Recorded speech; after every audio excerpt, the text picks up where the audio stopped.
तो गाइस कैसे हैं आप सब लोग। स्वर्ड किंग के एपिसोड 21 के साथ हाजिर हो। तो लास्ट एपिसोड के एंड पे हमने देखा था कि चोंगडी के बाजू के ऊपर एक मोटल आर्टिफैक्ट होता है जिसको यूज करते हुए जुंजी के ऊपर अटैक कर देता है, जबकि जुंजी अपनी तलवार को निकालकर उसके अटैक को ब्लॉक कर रहा होता है। तो पहले से चोंगडी का जो लेवल है वो इससे ज्यादा हाई है, उसकी कल्टीवेशन ज्यादा है और ऊपर से उसके पास अब एक आर्टिफैक्ट भी है। हर बार उसके ऊपर अटैक करता है अपने स्पेशल टेक्निक को यूज करते हैं जिसका नाम 1000 स्नेक इमरजेंस होता है। उसको यूज करते हुए बार बार हमारे जुंजी के ऊपर अटैक करता है। हमारा जुंजी बार बार उसके अटैक को वहाँ पर ब्लॉक कर रहा होता है। चोंगडी उसे कहता है मुझे लग रहा है कि अब तुम्हें यहाँ पर मेरे अटैक्स को ब्लॉक करने में काफी ज्यादा मुश्किल हो रही है और तुम्हें ऐसा होना भी चाहिए क्योंकि मैं तुमसे बहुत ज्यादा पावरफुल हूँ। चोंगडी के पास जो मास्टर स्पिरिट होती है वो स्नेक टाइप की मास्टर स्पिरिट होती है। वो अपनी स्नेक टाइप की मास्टर स्पिरिट को वहाँ पर यूज कर रहा होता है। सारे स्नेक टाइप के उसके मूव्स होते हैं। फिर से पीछे की तरफ हटता है और हमारे जुंजी के ऊपर स्नेक टाइप के मूव्स के साथ अटैक करता है। वो बहुत सारे स्नेक्स के साथ उसके ऊपर अटैक करता है, जबकि हमारा जुंजी वहीं पर अपनी आंखें बंद कर लेता है। चोंगडी उसे कहता है लगता है कि तुम अभी से यहाँ पर परेशान होगे और तुम्हें लगता है कि तुम यहाँ पर अब हार चुके हो। ठीक है, मुझे यहाँ पर तुम्हें मारना होगा, अब तुम मरने वाले हो। तुम्हारी आंखें बंद करके तुम्हें लगता है कि तुम्हारी मौत आसान हो जाएगी, तो फिर ठीक है तुम इसी तरह आंखें बंद करके ही रह लो। जुंजी अपनी आंखें बंद करके खड़ा होता है और साथ ही में बताता है कि आंखें बंद करके जब हम लोग अपनी स्पिरिट एनर्जी को अपने आसपास फैला देते हैं तो हम लोग आसपास सेंस कर सकते हैं। आंखें खोलकर हम लोग जिस चीज को नहीं महसूस कर सकते उसको आंखें बंद करके हम लोग महसूस कर सकते हैं। अटैक से बचना ज्यादा पॉसिबल हो जाता है। तो अपनी आंखें बंद करके वहाँ पर अपनी एनर्जी को एक्टिवेट करता है, जिसकी वजह से वो सामने देख पाता है कि उसके सामने बहुत सारे एनर्जी अटैक्स होते हैं। वो सारे के सारे एनर्जी अटैक्स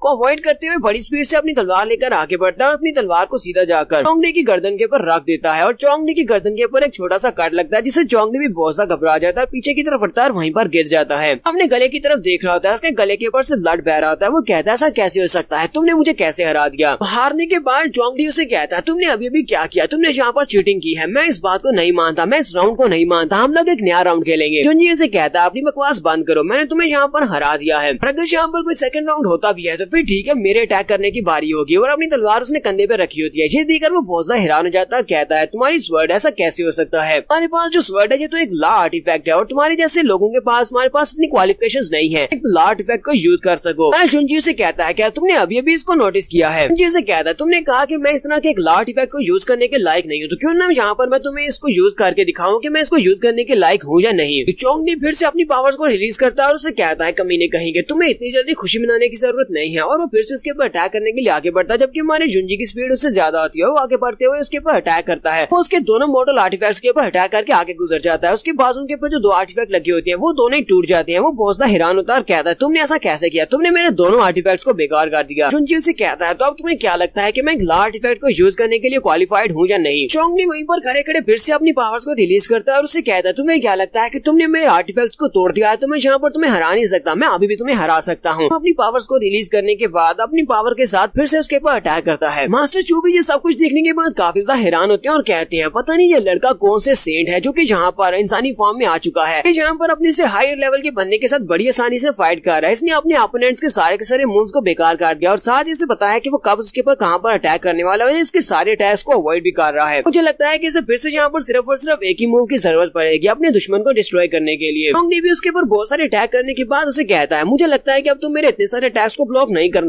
पाओगे, अब तो तुम यहाँ पर वाली हो, देखना कैसे मैं तुम्हें मारने वाला हूँ। जबकि हमारा जुंजी उसके अटैक्स में से फिर से बाहर निकलता है और बड़ी स्पीड से उसके ऊपर कट लगाने के बाद आगे गुजर जाता है। तुम्हारा जुंजी उसे कहता है लगता है कि तुम्हारा दिमाग खराब हो गया है, तुम सेम मूव को दूसरी बार यूज कर रहे हो। मैंने पहली बार भी तुम्हारे मूव को यहाँ पर डिस्ट्रॉय किया था, दूसरी बार भी कर सकता हूँ। हमारा जुंजी उसके ऊपर क्रॉस कट लगाने के बाद आगे गुजरा था, जिसकी वजह से हमारे जुंजी ने अपनी तलवार को घुमाते हुए चोंगडी के दोनों बाजू को काट दिया है। वो वहीं पर बैठकर जोर जोर से चिल्लाना शुरू कर देता है और साथ ही वो सोच रहा होता है हमारी शुई फैमिली ने इस लड़के बारे में जो कुछ सोचा था ये वो नहीं रहा। हम लोग सोचते थे कि ये कचरा है, मुझे बिल्कुल भी ये कचरा नहीं रहा। जाहू और मास्टर जैन दोनों ये देखकर बहुत ज्यादा खुश होते हैं और कहते हैं हमारे यंग मास्टर तो वाकई में बहुत ज्यादा ऑसम है। क्योंकि पॉइजन जैन सोच रहे होते हैं आयुष ये कौन सा डिवाइन सेंट है, तो अभी भी समझ नहीं आ रही कि ये इतना ज्यादा स्ट्रॉन्ग कैसे हो सकता है। तुम्हारा जुंजी कहता है तो हमारी शर्त के मुताबिक तुम इस फाइट को हार चुके हो, तो फाइट को हारने के बाद तुम्हें मुझे बताना होगा कि 14 साल पहले तुम लोगों ने क्या किया था। चोंगडी उसे आगे से कोई भी जवाब नहीं दे रहा होता। वो साथ ही जोर से हंसना शुरू कर देता है और उसे कहता है इस बारे में कुछ भी नहीं पता और मैं तुम्हें इस बारे में कुछ भी नहीं बताने वाला। तुम्हें क्या लगता है कि मुझे इस बारे में पता होगा।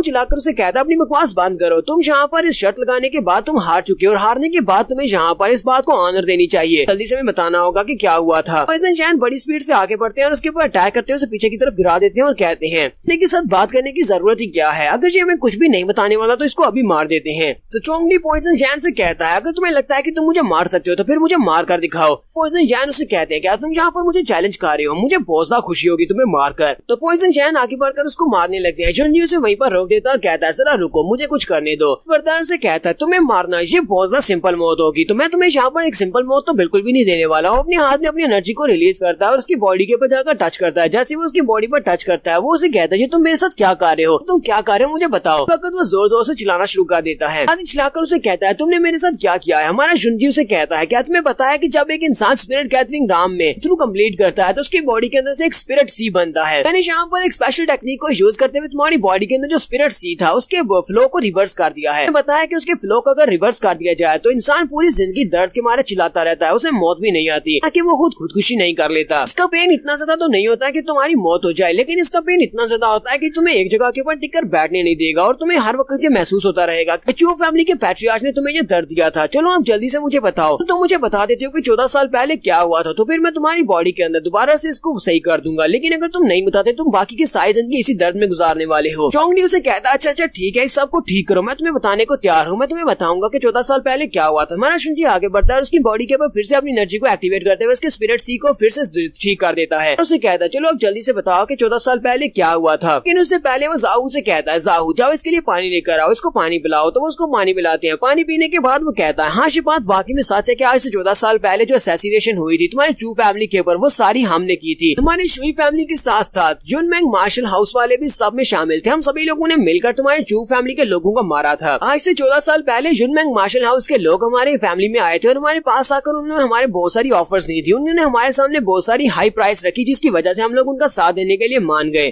मेरे बड़े भाई को काफी सारे रिसोर्सेज की जरूरत थी, इसी वजह से वो लालच में आ गया और उसने उनकी ऑफर को एक्सेप्ट कर लिया। यहाँ पर ये सब कुछ जुनमेंग मार्शल हाउस वालों ने नहीं करवाया था, बल्कि उनके पीछे भी कोई और था। उनके पीछे ल्यूजन रॉयल पैलेस वाले लोग थे। जुनमेंग मार्शल हाउस के लोगों को यहाँ पर ल्यूजन रॉयल क्लैन के लोगों ने भेजा था। शुई फैमिली का काम ये था कि तुम्हारे एक्सपर्ट्स की जान लेनी है। हमने जहाँ पर तुम्हारे बहुत सारे एक्सपर्ट्स की जान ली, जिसके बाद जुनमेंग मार्शल हाउस और ल्यूजन रॉयल क्लैन के लोग आगे बढ़े। उन लोगों ने तुम्हारे पेरेंट्स को किडनैप किया और उन्हें उठाकर ले गए। हमें ये नहीं पता कि उन्होंने ये सब कुछ क्यों किया था। जुनजी भी इसकी बातें सुनने के बाद काफी हैरान होता है, क्या है ल्यूजन रॉयल क्लैन के लोग ये सब कुछ क्यों करेंगे। वो सारी सोच रहा था मेरी प्रीवियस लाइफ में मुझे इस बारे में क्यों नहीं पता चला। इतना तो पता था कि शुई फैमिली वाले जुनमेंग मार्शल हाउस वालों ने ये सब कुछ मिलकर किया था, लेकिन मुझे ये नहीं पता था कि ल्यूजन मार्शल हाउस वाले भी सब में शामिल हैं। लेकिन आखिर इसका मकसद क्या हो सकता है कि इन लोगों ने इतना सारा पैसा खर्च करके मेरे पेरेंट्स को किडनैप करवाया। मेरे पेरेंट्स के पास ऐसा क्या था जिसकी वजह से उन्हें किडनैप करवाना पड़ा। तो जुनजी से कहता है क्या तुम्हें उनके मोटिव्स के बारे में पता है, क्या तुम्हें पता है कि उन लोगों ने ऐसा क्यों किया। चोंगडी से कहता है नहीं मुझे इस बारे में कुछ भी नहीं पता, हम लोग तो सिर्फ और सिर्फ ऑर्डर्स को फॉलो कर रहे थे। हम लोगों ने सिर्फ तुम्हारी फैमिली के एक्सपर्ट्स की जान ली थी, इसके अलावा हमने कुछ भी नहीं किया था। हमारे पास इतनी क्वालिफिकेशंस थी कि हम उन लोगों से ये सवाल कर सके कि आखिर वो लोग तुम्हें किडनैप क्यों कर रहे हैं। पर साथ ही वो से कहता है मैंने जो कुछ मुझे पता था वो सब कुछ तुम्हें बता दिया है। चलो ठीक है मुझे जाने दो, तुमने वादा किया था कि मैं तुम्हें सब कुछ बताऊंगा तो मुझे जाने दोगे। जाहू जल्दी से आगे बढ़ता है और उसे कहता है तुम्हें क्या लगता है कि हम लोग तुम्हें इतनी आसानी से यहाँ से जाने देंगे। तुम्हारी शुई फैमिली ने हमारी चू फैमिली के बहुत सारे एक्सपर्ट्स की जान ली है, तुम्हें लगता है कि अभी भी हम तुम्हें जिंदा यहाँ से जाने दे सकते हैं। वो गुस्से के साथ उसको कॉलर से पकड़कर वहाँ पर गुस्सा कर रहा था, जबकि हमारा जुनजी से कहता है रुक जाओ, तुम्हें इसके ऊपर ज्यादा गुस्सा होने की जरूरत नहीं है। जुनजी से कहता है चोंगडी ये बात तो ठीक है कि तुम्हें यहाँ से जाने देना होगा कि तुम्हारे बाकी के सभी लोगों को यहाँ पर मरना होगा। बाकी के सभी लोग बहुत ज्यादा घबरा जाते हैं। वो चोंगडी को उठाकर वापस से अंडरग्राउंड प्रिजन में ले आते हैं। अंडरग्राउंड प्रिजन में लाने के बाद आहू उसको बालों से पकड़ता है और उसके मुंह को सामने की तरफ करते हुए कहता है जरा सामने की तरफ देखो। फिर मास्टर जैन आगे बढ़ते हैं और अपने पॉइजन को रिलीज करते हुए उस अंडरग्राउंड जेल के अंदर जितने भी लोग होते हैं उन सभी के ऊपर अपना पॉइजन डालते हैं, जिसकी वजह से वो सभी लोग वहीं पर चिल्लाते हुए जलकर खाक हो जाते हैं। जुनजी कहता है तुमने हमारी चू फैमिली के लोगों की जान ली थी, तो यहाँ पर जान के बदले में जान तो देना पड़ेगी। सीन में शुई फैमिली का दिखाया जाता है जहाँ पर शुई फैमिली के पैट्रियार्च काफी ज्यादा परेशान होते हैं अपने छोटे भाई को लेकर। वो सोच रहे होते हैं कि अभी तक उसका भाई वापस क्यों नहीं आया। शुई की आनबीन के साथ होती है, वो कहती है वो ज्यादा परेशान होने की जरूरत नहीं है, छोटे अंकल वहाँ पर प्लान को चेंज कर दिया होगा क्योंकि जुनजी अचानक से वापस अपने क्लैन में पहुंच गया है। इसी वजह से कि उन तो इंतजार कर रहे होंगे कि अगर वो दोबारा वापस कहीं पर जाएगा तो वो फिर से उनके ऊपर अटैक करे। साथ ही वो अपने फादर से कहती है फादर आपको ज्यादा परेशान होने की जरूरत नहीं है, कल वहाँ पर बहुत सारे एक्सपर्ट्स को लेकर गए हैं, उनमें से ज्यादातर तो स्पिरिट गैदरिंग राम के एक्सपर्ट्स हैं। इसी वजह से मुझे नहीं लगता कि अंकल का कोई मुकाबला कर सकता है। अंकल आसानी के साथ किसी भी सिचुएशन से निकल कर आ सकते हैं। फादर उसे कहते हैं अगर उन लोगों ने प्लान को चेंज किया है तभी वो कम से कम किसी को यहाँ पर भेजकर मुझे इन्फॉर्मेशन तो दे ही सकते थे कि उन लोगों ने इस प्लान को चेंज किया है। इस वक्त बाहर से एक बंदा भागता हुआ अंदर आता है। पैट्रियार्च से कहता है पैट्रियार्च बहुत ही बुरी खबर है, वो जिंगजन यहाँ पर आ रहा है। पैट्रियार्च जो यहाँ पर आ रहा है वो उसे कहते हैं वो यहाँ पर क्या करने के लिए आ रहा है, ये बताओ कि क्या उसके साथ कोई और भी है। उनसे कहता है हाँ मास्टर उसके साथ 2 और लोग हैं, उन दोनों ने भी काले रंग के चोगे पहने हुए हैं। तो शुई ज्ञान कहती है इस वक्त में यहाँ पर क्या करने के लिए आया होगा। आज अपने नौकर से कहती है जाओ जाकर उन्हें मेन हाल में बिठा दो और उन्हें इंतजार करवा, हम लोग थोड़ी देर में वहाँ पर आते हैं। तो यहाँ पर हम लोग अपने एपिसोड 21 का एंड करेंगे। एपिसोड का एक्सप्लेनेशन अच्छी लगी हो तो कमेंट करके जरूर बताइएगा। चैनल को सब्सक्राइब कर दें, वीडियो को लाइक और शेयर कर दें। शुक्रिया।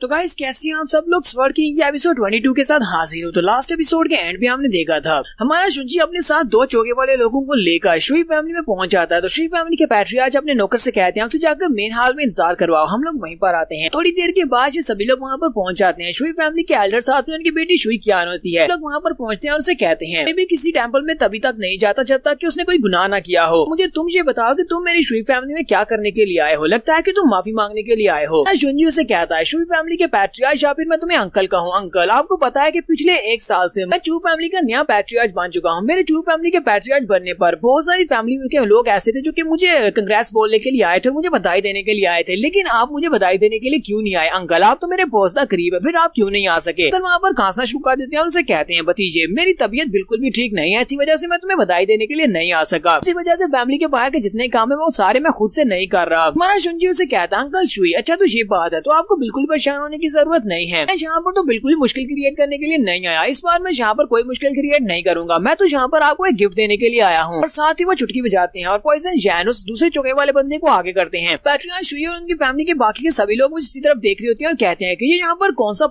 गिफ्ट लेकर आए होंगे। पैट्रियार्च शुई से कहते हैं तो मुझे बताओ कि तुम यहाँ पर मेरे लिए कौन सा प्रेशियस गिफ्ट लेकर आए हो? वाकई में वो प्रेशियस ही होगा। शुंजी उसके ब्रदर को उसके सामने धक्का देता है और साथ उसके ऊपर से चौका हटा देता है। तो उसने उसके दोनों बाजुओं को काट दिया था और उसके मुंह के अंदर उन लोगों ने कपड़ा भरा होता है ताकि वो वहाँ पर चिल्ला ना सके। तो ये सभी लोग उसे देखकर बहुत ज्यादा घबरा जाते हैं। शुई कियान भी उसे देखकर कहती है तो हमारे सेकंड अंकल हैं। हमारा शुंजी उसे नीचे गिरा लेता है और उसके ऊपर अपना पाँव रखते हुए कहता है ये मेरी तरफ से तुम्हारे लिए गिफ्ट है, पता नहीं उम्मीद करता हूँ कि तुम्हें ये गिफ्ट पसंद आएगा या नहीं। और फिर साथ ही वो उसे कहता है इसके साथ कुछ और लोग भी थे, वो पूरे 100 लोग थे लेकिन वो सारे के सारे मारे गए। मैंने उन सभी को मार दिया क्योंकि वो सभी लोग तुम्हारी फैमिली के लिए ज्यादा खास नहीं थे, इसी वजह से मैं उन सभी को वापस नहीं दे सकता। लेकिन अगर तुम उन सभी की खाक को वहाँ पर से इकट्ठा करना चाहो तो मैं तुम्हारे लिए अरेंज कर दूंगा। अपनी शुई फैमिली के कुछ मेंबर्स को वहाँ पर भेज दो, मैं उन सभी को बोरी में बरकत में वापस कर दूंगा। साथ ही यहाँ पर वो अपने ऑरा को रिलीज करता है तो शुई कियान को भी महसूस होता है कि इसका ऑरा पहले से काफी स्ट्रॉन्ग हो चुका है। इसके साथ ही पैट्रियार्च बड़े गुस्से में होते हैं और वो आगे की तरफ बढ़ते हैं और कहते हैं भतीजे तुमने यहाँ पर बहुत बड़ी गलती कर दी, लगता है तुम मरना चाहते हो और हमारे शुंजी के ऊपर अटैक करने के लिए आगे बढ़ते हैं। वो स्पिरिट गैदरिंग राम में काफी आगे तक कल्टीवेट कर चुके हैं, इसी वजह से उनकी स्ट्रेंथ ज्यादा है। तो हमारे शुंजी के ऊपर अटैक करने के लिए जब उसके करीब पहुंचते हैं उसी वक्त पॉइजन जैन उसके सामने आ जाता है। तो पैट्रियार्च शुई के अटैक को वहाँ पर ब्लॉक करता है और उसके ऊपर अटैक करता है। वो उसे एक जबरदस्त पंच मारता है जो कि उसकी चेस्ट में लगता है। वहाँ पर एक जबरदस्त धमाका होता है, पीछे वाली दीवार टूट जाती है और पैट्रियार्च शुई पीछे वाली दीवार के साथ जाकर पटक कर वहीं पर गिर जाते हैं। शुई कियान बेचारी बहुत ज्यादा घबरा जाती है। फिर वो सामने की तरफ देखते हैं तो उसके फादर वहाँ पर मलबे में गिरे पड़े होते हैं। तो वो सामने की तरफ देखते हैं तो वहाँ पर उनके सामने पॉइजन जैन और शुंजी खड़े होते हैं। वो कहते हैं ये तो पॉइजन जैन है लेकिन ये यहाँ पर क्या कर रहा है? पॉइजन जैन पैट्रियार्च से कहते हैं तुम्हारी हिम्मत कैसे हुई मेरे मास्टर के खिलाफ अटैक करने की? क्या तुम्हें लगता है कि मेरे होते हुए तुम मेरे मास्टर को नुकसान पहुंचा सकते हो? मैं तुम्हें मार डालूंगा अगर दोबारा तुमने ऐसा सोचा भी। शुई कियान और बाकी के सभी लोग भी ये बात सुनने के बाद हैरान होते हैं कि ये यहाँ पर इसको अपना मास्टर क्यों कह रहा है। शुंजी पीछे की तरफ मुड़ जाता है और पॉइजनस जैन से कहता है मास्टर जैन चलो यहाँ से चलते हैं। वो से कहता है ठीक है मास्टर यहाँ से चलते हैं। पैट्रियार्च सोच रहे होते हैं इसी वजह से मेरा भाई और बाकी ये सभी लोग फेल हो गए क्योंकि इसके पास एक टॉप क्लास के एक्सपर्ट की मदद है। तब तक इसके पास पॉइजन जैन है तब तक हम लोग इसको यहाँ पर रोक नहीं सकते। मुझे यहाँ पर समझ नहीं आ रही कि यहाँ पर पॉइजन जैन इस लड़के का साथ क्यों दे रहा है और ऊपर से ये इसे अपना मास्टर क्यों कह रहा है? आयरी से इसे मास्टर की तरह ऑनर करने की क्या जरूरत है? वह शुई कियान को दिखाते हैं जो कि बड़ी स्पीड से आगे बढ़ती है और हमारे शुंजी से कहती है शुंजी यहीं पर रुको। पता नहीं क्यों लेकिन जहाँ पर शुई कियान उससे एक सवाल पूछती है वो उसे कहती है हमारी फैमिली ने तुम्हें कब यहाँ पर प्रोवोक किया जिसकी वजह से तुम यहाँ पर हमारे साथ ये सब कुछ कर रहे हो, तुम हमें टारगेट कर रहे हो? शुई कियान उसके वक्त यहीं पर मौजूद थी जब हमारे पैट्रियार्च ने ये फैसला किया था कि उसका छोटा भाई शुंजी की चू फैमिली को डिस्ट्रॉय करने के लिए जाएगा। शुंजी उसे कहता है क्या तुम्हें लगता है कि हम लोग यहाँ पर तुम्हारी फैमिली को टारगेट कर रहे हैं बल्कि तुम लोग जो कि हमारी फैमिली को टारगेट कर रहे हो? हम लोग ये सारी बात को शुरुआत से देखें तो शुरुआत से तुम्हारी शुई फैमिली कभी भी हमारी फैमिली का एक हिस्सा थी ही नहीं। तुम्हारी फैमिली हमारी फैमिली के खिलाफ रही है और हमारी फैमिली को एलिमिनेट करने में तुम्हारी फैमिली का हाथ रहा है। हमेशा तुम लोग कुछ ना कुछ ऐसे सोचते रहते हो ताकि हमारी फैमिली को डिस्ट्रॉय किया जा सके। वो तुम्हारी फैमिली के लोग थे जिन लोगों ने हमारी फैमिली के ऊपर अटैक किया, चू फैमिली के एक्सपर्ट्स को मार डाला। मैं तो यहाँ पर सिर्फ खून का बदला चुका रहा हूँ, खून के बदले में यहाँ पर खून लिया जाएगा। हमारे फादर और बाकी के सभी लोगों ने मिलकर 14 साल पहले जो हमारी फैमिली के खिलाफ किया था वो सब कुछ मैं अभी भी नहीं भूला और उस सब का बदला लेना भी बाकी है। अगर मैं उसका बदला यहाँ पर लूँ तो तुम्हारी शुई फैमिली का किसी एक मेंबर को भी जिंदा रहने का हक नहीं है, मैं सभी को मार डालूंगा।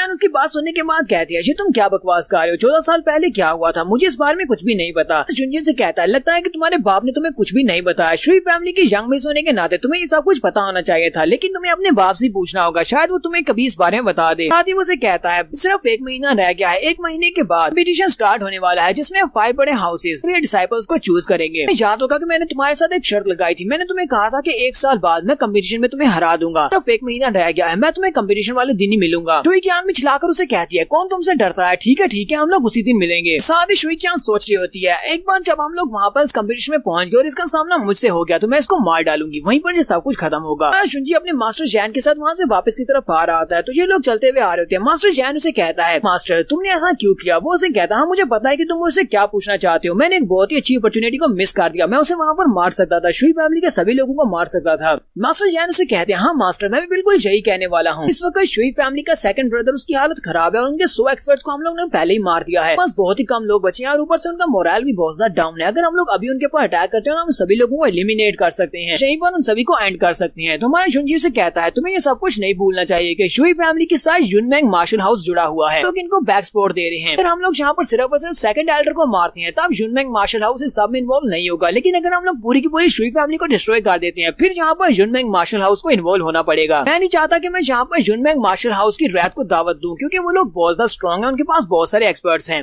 तो मास्टर जैन उसे कहते हैं, फिर हम लोग वहाँ पर शुई फैमिली में गए क्यों थे? तुम्हारा जुनजी से कहता है, हम लोग वहाँ पर गए थे उनको बेइज्जत करने के लिए, ताकि मैं उनको एक वार्निंग दे सकूं, मैं उनको बता सकूं कि अगर मैं यहाँ पर नहीं भी तभी मेरे चू टाउन के ऊपर अटैक नहीं कर सकते। मेरे पास कुछ ऐसे एक्सपर्ट्स हैं जो कि मेरे चू टाउन की रक्षा करते हैं। अब मुझे नहीं लगता कि अगले महीने जब मैं कंपटीशन के लिए जाऊंगा तो वो पीछे से मेरी चू फैमिली के ऊपर अटैक करके इसको डिस्ट्रॉय करने की कोशिश करेंगे, ताकि हम लोगों ने यहाँ पर शुई फैमिली को एक बहुत ही क्रिटिकल हिट दी है। लेकिन मुझे नहीं लगता कि युनमेंग मार्शल हाउस वाले सब में शामिल होंगे, क्योंकि उन सब ने इस सब से फर्क नहीं पड़ता, ये उनके लिए एक छोटा सा वाकया है। मास्टर जैन उसे कहते हैं, यंग मास्टर आप तो वाकई में बहुत ज्यादा समझदार हैं, आपने ये सारे का सारा प्लान सोच समझ कर बनाया था, तो मैं तो यहाँ पर आपकी और भी ज्यादा रिस्पेक्ट करने लगा हूँ। हमारा जुनची उसे कहता है, आप जरा मुझे अपने बारे में बताओ, मुझे ये बताओ कि मैंने तुम्हें पॉइजन डिवावरिंग टेक्निक दी थी, उसको तुमने कहाँ तक मास्टर किया है? जैन उसे कहते हैं, मैंने इसको कल्टीवेट करना स्टार्ट किया और मैं 3rd लेवल तक उसको कल्टीवेट कर चुका हूँ, कि अगले 3 साल में मैं उसको कम्प्लीटली मास्टर कर लूंगा। हो सकता है कि मैं ब्रेक थ्रू करने के बाद अर्थ स्पिरिट राम में चला जाऊँ। तो हमारा जुनची उसकी बात सुनने के बाद कहता है, ये प्रोग्रेस तो बहुत ज्यादा स्लो है। जुनची मास्टर जैन से कहता है, ये बहुत ज्यादा स्लो है, मैं चाहता हूँ कि तुम जल्दी से जल्दी अर्थ स्पिरिट राम में पहुंचो, ताकि तुम जल्दी से जैंग की को हीवन और अर्थ के साथ महसूस कर सको। जुनची से कहता है, तो यहाँ से वापस जाने के बाद मैं तुम्हारे लिए एक स्पेशल टेक्निक लिखूंगा, उस टेक्निक को तुम्हें स्टडी करना होगा और उसके मुताबिक तुम्हें कल्टीवेट करना होगा। जुनची मास्टर जैन से कहता है, मास्टर जैन मैं चाहता हूँ कि तुम सिर्फ 1 महीने के अंदर अंदर, जब तक कि हमारा कंपटीशन स्टार्ट नहीं होता, उससे पहले पहले तुम एक अर्थ स्पिरिट राम के एक्सपर्ट बन जाओ। तो मास्टर जैन बहुत ज्यादा घबरा जाते हैं और उसे कहते हैं, जी तुम क्या कह रहे हो? मैं कह रहा था कि 3 साल का अरसा लगेगा मुझे अर्थ स्पिरिट राम में पहुंचने के लिए, लेकिन तुम कह रहे हो कि मैं सिर्फ 1 महीने में अर्थ स्पिरिट राम का एक्सपर्ट बन सकता हूँ। जुनची उसे कहता है, तुम्हें परेशान होने की जरूरत नहीं है, जब तक तुम्हारा मास्टर तुम्हारे साथ है तुम्हें यहाँ पर बिल्कुल भी टेंशन लेने की जरूरत नहीं। मैं तुम्हें कुछ ऐसे शॉर्टकट्स बताऊंगा जिससे तुम जल्दी से जल्दी अर्थ स्पिरिट राम में पहुंच जाओगे। यहाँ से हमारा नेक्स्ट सीन शुई फैमिली का दिखाया जाता है। शुई कियान बहुत ज्यादा गुस्से में होती है और कुछ खा भी नहीं रही होती, वो नौकरानी के ऊपर गुस्सा कर रही होती है और उसे कहती है, अपना खाना लेकर दफा हो जाओ, मुझे ये खाना नहीं खाना, मुझसे नहीं खाया जाएगा। साथ ही हमारे जुनची को यहाँ पर गालियां दे रही होती है और कहती है, उसकी हिम्मत कैसी, वो हमारे पैलेस में आया और हमारे सामने आंखों में आंखें डालकर उसने ये सब कुछ कर दिया और मेरे फादर के ऊपर अटैक भी किया, उसे मरा हुआ देखना चाहती हूँ, चाहे कुछ भी हो जाए। नौकरानी जल्दी से भागती हुई बाहर आती है और सामने उसके पैट्रियार्च होते हैं। वो पैट्रियार्च से कहती है, पैट्रियार्च आप ही को कुछ करना होगा, यंग मिस खाना नहीं खा रही, मैंने तो उनको कितनी बार कहा लेकिन वो नहीं खा रही। पैट्रियार्च अंदर आती है और उसे कहते हैं, बेटा तुम्हें यहाँ पर खाना तो खाना चाहिए, तुम्हें अपना सारा गुस्सा खाने के ऊपर नहीं उतारना चाहिए। शुई कियान अपने डैड से कहती है, डैड मुझे अंकल के बारे में बताया कि सेकंड अंकल कैसे है? वो उसे कहता है, हाँ वो ठीक है, हमने उसकी जान तो बचा ली है, लेकिन वो बाकी की सारी जिंदगी क्रिपल की तरह ही गुजारने वाला है। वो तो फादर उसे कहते हैं, अब इस बड़े से हादसे की वजह से हमारी शुई फैमिली की स्ट्रेंथ बहुत ज्यादा कम रह चुकी है। शुई कियान अपने फादर से कहती है, फादर उस लड़के की कल्टीवेशन इतनी तेजी के साथ बढ़ रही है, मुझे तो अभी भी लगता है कि वो यहाँ पर पेस को यूज कर रहा है या फिर किसी स्पेशल मेथड को यूज कर रहा है, तभी वो कल्टीवेशन को तेजी से बढ़ा पा रहा है। उसकी कल्टीवेशन मेरी मेहनत की कल्टीवेशन के सामने नहीं टिक पाएगी। फादर उसे कहते हैं, मुझे इस लड़के की बिल्कुल भी परेशानी नहीं है, मुझे चू टाउन से ज्यादा मसला है, क्योंकि उनका चू टाउन और भी ज्यादा तरक्की करता जा रहा है, बहुत सारे एक्सपर्ट्स उनके साथ जुड़ रहे हैं। इस वक्त पॉइजन जैन उनके चू टाउन की रक्षा कर रहे हैं, यानी कि इसका मतलब हम में से कोई भी वहाँ पर जाकर उनके चू टाउन के ऊपर अटैक नहीं कर सकता और बहुत ही जल्दी दूसरे एक्सपर्ट को हायर कर लेंगे और उनकी पावर और ज्यादा बढ़ती जाएगी। मुझे लगता है कि हमारे लिए पहले बहुत ज्यादा इम्पॉसिबल हो चुका है कि हम लोग उनसे बदला ले सके। लगता है कि हमारी शुई फैमिली का फ्यूचर फैंग सिटी में खत्म होने वाला है। साथ ही पैट्रियार्च से कहते हैं, अब हमारी शुई फैमिली को तुम्हें बचाना होगा, ये सब कुछ तुम ही कर सकती हो। तो फादर अपनी बेटी से कहते हैं, मैं चाहता हूँ कि इस सिलेक्शन के दौरान जब तुम्हारा सामना उस लड़के से हो, कंपटीशन के दौरान तुम किसी न किसी मौके को देकर उस लड़की को जान से मार डाला, इसी तरह सारे का सारा मसला हल हो जाएगा। विज्ञान अपने फादर से कह दिया, फादर ये सब कुछ मेरे ऊपर छोड़ दो, मैं उसको निमट लूंगी। विज्ञान अपने फादर से कहती है, फादर इस वक्त जितने स्किल्स मेरे पास हैं उस लड़के को मारना तो मेरे लिए बाएं हाथ का खेल है। पता नहीं इस लड़की को ऐसा क्यों लगता है जो उसे मार सकती है, जबकि हमारा जुंजी वो बड़े बड़े एक्सपर्ट को हरा चुका है। फादर उसे कहते हैं, मुझे तुम्हारी स्ट्रेंथ के ऊपर पूरा भरोसा है, लेकिन मुझे लगता है कि हमें इस बात को अंडर एस्टिमेट नहीं करना चाहिए। फादर उसे कहते हैं, मुझे उस लड़के को हमेशा देखकर ऐसा लगता है जैसे वो एक अलग इंसान बन चुका है, वो चेंज हो चुका है। मुझे लगता है इस बार के कंपटीशन के लिए उसने पहले से बहुत सारी तैयारियां कर ली होंगी। कि हमारी शुई की अपने फादर की बात सुनने के बाद सोच रही होती है, आज से पहले मैंने उस लड़की के ऊपर बिल्कुल भी ध्यान नहीं दिया, इसी वजह से मुझे ये बिल्कुल महसूस नहीं हो रहा कि पहले वो किस तरह का इंसान हुआ करता था। लेकिन अचानक से ये सारी की सारी बातें उसी के इर्द गिर्द घूमना शुरू हो गई हैं और ये सारी घूम फिर कर मेरे करीब आ रही हैं। वो पहले भी एक कचरा था और अभी मेरे सामने एक कचरा है, क्योंकि उसकी कल्टीवेशन मुझसे बहुत ज्यादा लो है। मुझे बस कंपटीशन में मौका देकर उसकी जान लेनी होगी। तो यहाँ पर हम लोग अपनी एपिसोड 22 का एंड करेंगे। एपिसोड की एक्सप्लेनेशन अच्छी लगी हो तो कमेंट करके जरूर बताइएगा। चैनल को सब्सक्राइब कर दे, वीडियो को लाइक और शेयर कर दे। शुक्रिया।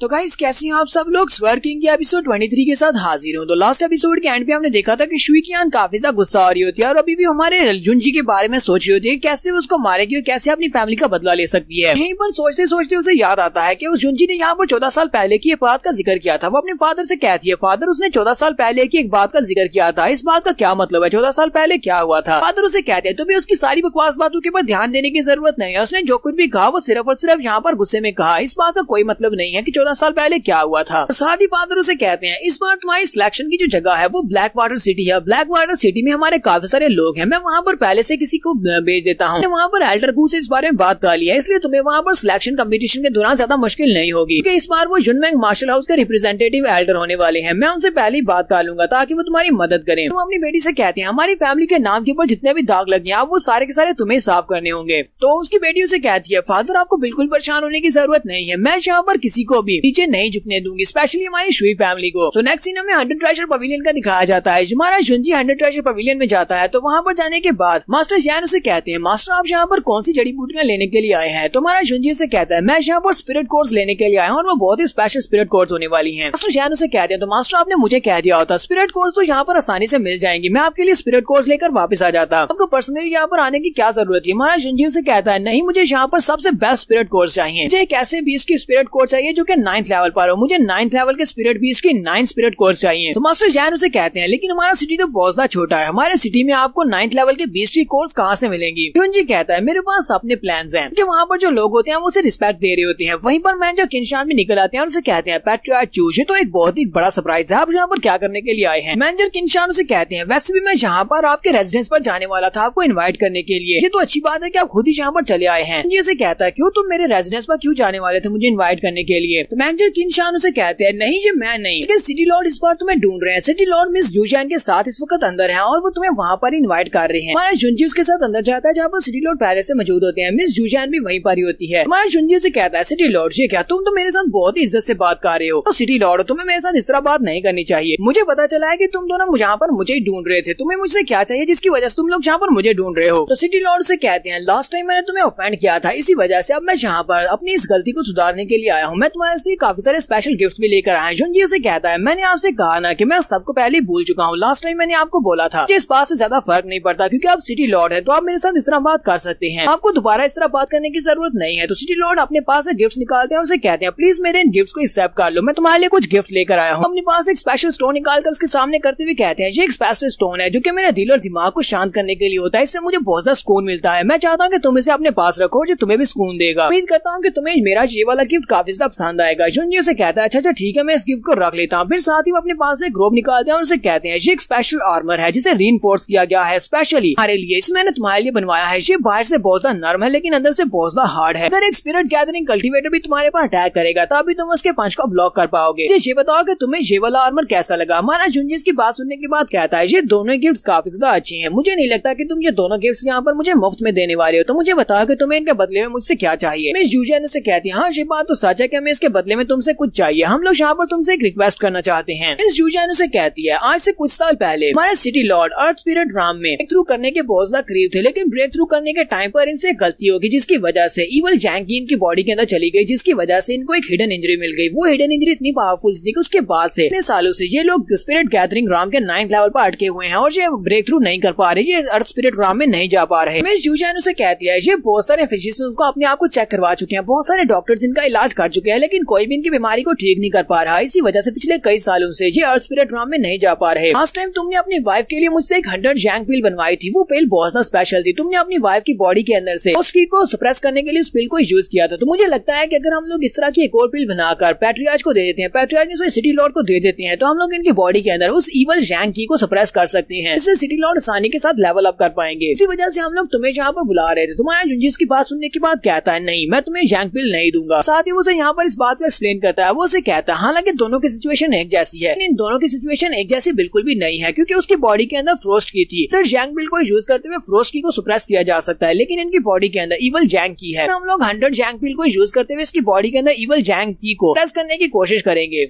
इसकी कल्टीवेशन कम्प्लीटली डिस्ट्रॉय हो जाएगी। ये दोबारा कभी भी जिंदगी में कल्टीवेट नहीं कर पाएगा।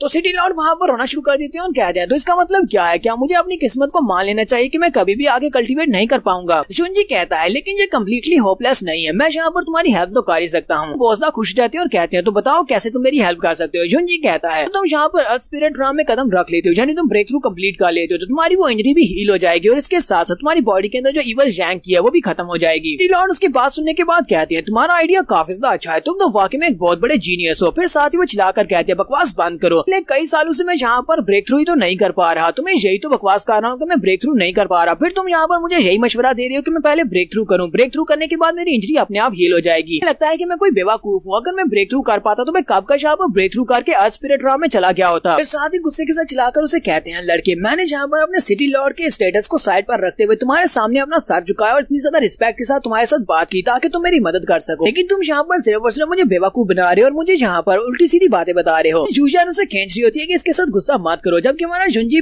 सिटी लॉर्ड से कहता है मेरे पास एक तरीका है जिससे मैं तुम्हें डायरेक्टली स्पिरिट realm में ब्रेक थ्रू करवा सकता हूँ तुम्हारी उस इंजरी को इग्नोर करते हुए। मैं जूजान कहती है क्या वाकई में तुम्हारे पास इस तरह कोई तरीका है? तुम्हारा जुंजी कहता है हाँ मेरे पास एक तरीका है, लेकिन इसके लिए मेरी 2 शर्तें हैं, तुम्हें 2 शर्तों को पूरा करना होगा। सिटी लॉर्ड उसे कहते हैं अगर तुम वाकई में ये सब कुछ कर पाती हो, अगर तुम मुझे अर्थ स्पिरिट realm में पहुंचा देती हो, तो मैं तुम्हारी सारी शर्तों को मानने को तैयार हूँ, लेकिन ये है कि वो दोनों शर्तें मेरी रेंज में होनी चाहिए, यानी कि उन दोनों शर्तों को मैं पूरा कर सकूँ, तभी मैं उन दोनों शर्तों को पूरा करूंगा। जुंजी उसे कहता तो फिर ठीक है, मैं यहाँ पर तुम्हें अपनी पहली शर्त बताने वाला हूँ। मेरी पहली शर्त ये है कि तुम्हें 9 डीमन कोर्स को लेकर आना पड़ेगा, 9 स्पिरिट बीस्ट के अंदर से, जो ऐसे स्पिरिट बीस्ट जो कि 9th लेवल पर हूँ स्पिरिट गैदरिंग realm के। बात सुनते ही सिटी लॉर्ड भी काफी हैरान हो जाती हैं। वो उसे कहते हैं लेकिन ये कैसे होगा? साथ ही हमारा जुंजी उसे कहता है इसमें एक और कंडीशन भी है कि तुम्हें ये सब कुछ 1 महीने के अंदर करना होगा, क्योंकि बहुत ही जल्दी 5 हाउसेस मार्शल आर्ट्स कंपटीशन होने वाला है। जो सिलेक्शन कंपटीशन से पहले जहाँ पर वो सारी की सारी डीमन कोर्स चाहिए ताकि मैं अपनी कल्टीवेशन को बढ़ा सकूं। साथ ही उनसे कहता है मैं यहाँ पर इसीलिए आया था क्योंकि मुझे यहाँ से स्पिरिट बीस्ट की कोर्स चाहिए थी, मैं वो कोर्स ही खरीदने के लिए यहाँ पर आया था। मुझे ये बताओ कि क्या तुम ये मेरे लिए कर सकते हो या नहीं? सिटी लॉर्ड उसकी बात सुनने के बाद बहुत ज्यादा घबरा रही होती है और सोच रही होती है आखिर मैं यहाँ पर से 9 स्पिरिट कोर्स कहाँ से लेकर आऊंगा? ये वाली 9 स्पिरिट कोर्स तो बहुत ज्यादा स्पेशल है, मेरे घर में सिर्फ 2 पड़ी हुई है, अगर मैं अचानक यहाँ पर बाकी की सारी खरीदने की कोशिश करता हूँ तो मुझे बहुत ज्यादा महंगी मिलेंगी, इससे बहुत ज्यादा पैसा खर्च होगा। मिस जूजान उसे कहती है तुम्हें यहाँ पर 9th लेवल के डीमन बीस्ट की कोर्स चाहिए तो मैं तुम्हें ला दूंगी, हमारे लिए ये कोई भी बड़ा मसला नहीं है कि हम लोग इस मसले को पैसे से हल कर सकते हैं, तो हमारे पास बहुत सारा पैसा है। सिटी लॉर्ड से कहते हैं चलो ठीक है, मुझे ये बताओ कि तुम्हारी दूसरी कंडीशन क्या है? हमारा जुंजी कहता है तो मेरी दूसरी कंडीशन यहाँ पर ये है कि अगर मैं यहाँ पर तुम लोगों की हेल्प करता हूँ और मैं सिटी लॉर्ड को स्पिरिट realm में पहुंचा देता हूँ, इनका ब्रेक थ्रू कम्प्लीट करवा देता हूँ, तो सिटी लॉर्ड को मेरी चू फैमिली का एक गेस्ट एल्डर बनना होगा और गेस्ट एल्डर बनकर इन्हें मेरी फैमिली की सपोर्ट करनी होगी और इसे बचाना होगा। लेकिन मैं यहाँ पर ज्यादा अरसा के लिए ये नहीं कह रहा, सिर्फ और सिर्फ 10 साल की ड्यूरेशन के लिए आपको मेरा गेस्ट एल्डर बनना होगा। तो सिटी लॉर्ड उसकी बात सुनते ही कहते हैं नहीं, मैं तुम्हारी ये सेकंड कंडीशन को कंप्लीट नहीं कर सकता, मैं एक बहुत ही डिग्निफाइड सिटी लॉर्ड हूँ, चू फैमिली जैसी एक छोटी सी फैमिली का गेस्ट एल्डर बनना ये मेरे लिए बहुत ज्यादा डिसऑनर की बात है, इसी वजह से मैं ये काम नहीं कर सकता, प्लीज मुझे माफ करना। जूजियान भी हमारे जुंजी से कहती है जुंजी तुम्हें नहीं लगता कि तुम्हारी ये रिक्वेस्ट कुछ ज्यादा ही हार्श है? क्या तुम वाकई में चाहते हो कि तुम्हारे गेस्ट एल्डर बन जाएं? पॉइजन जैन भी आगे बढ़ते हैं, उन लोगों से कहते हैं क्या तुम लोगों को वाकई में लगता है कि चू फैमिली का एक गेस्ट एल्डर बनना ये बहुत बड़ी डिसऑनर की बात है? अगर मैं यहाँ पर इसको अपना मास्टर मान सकता हूँ, इसका गुलाम बन सकता हूँ, हमारे लिए इसका गेस्ट एल्डर बनना तो बहुत बड़ी ऑनर की बात होनी चाहिए। वो सभी लोग उसकी तरफ देखकर बहुत ज्यादा हैरान हो जाते हैं और कहते हैं ये तो पॉइजन जैन है और ये पॉइजन जैन यहाँ पर क्या कर रहा है?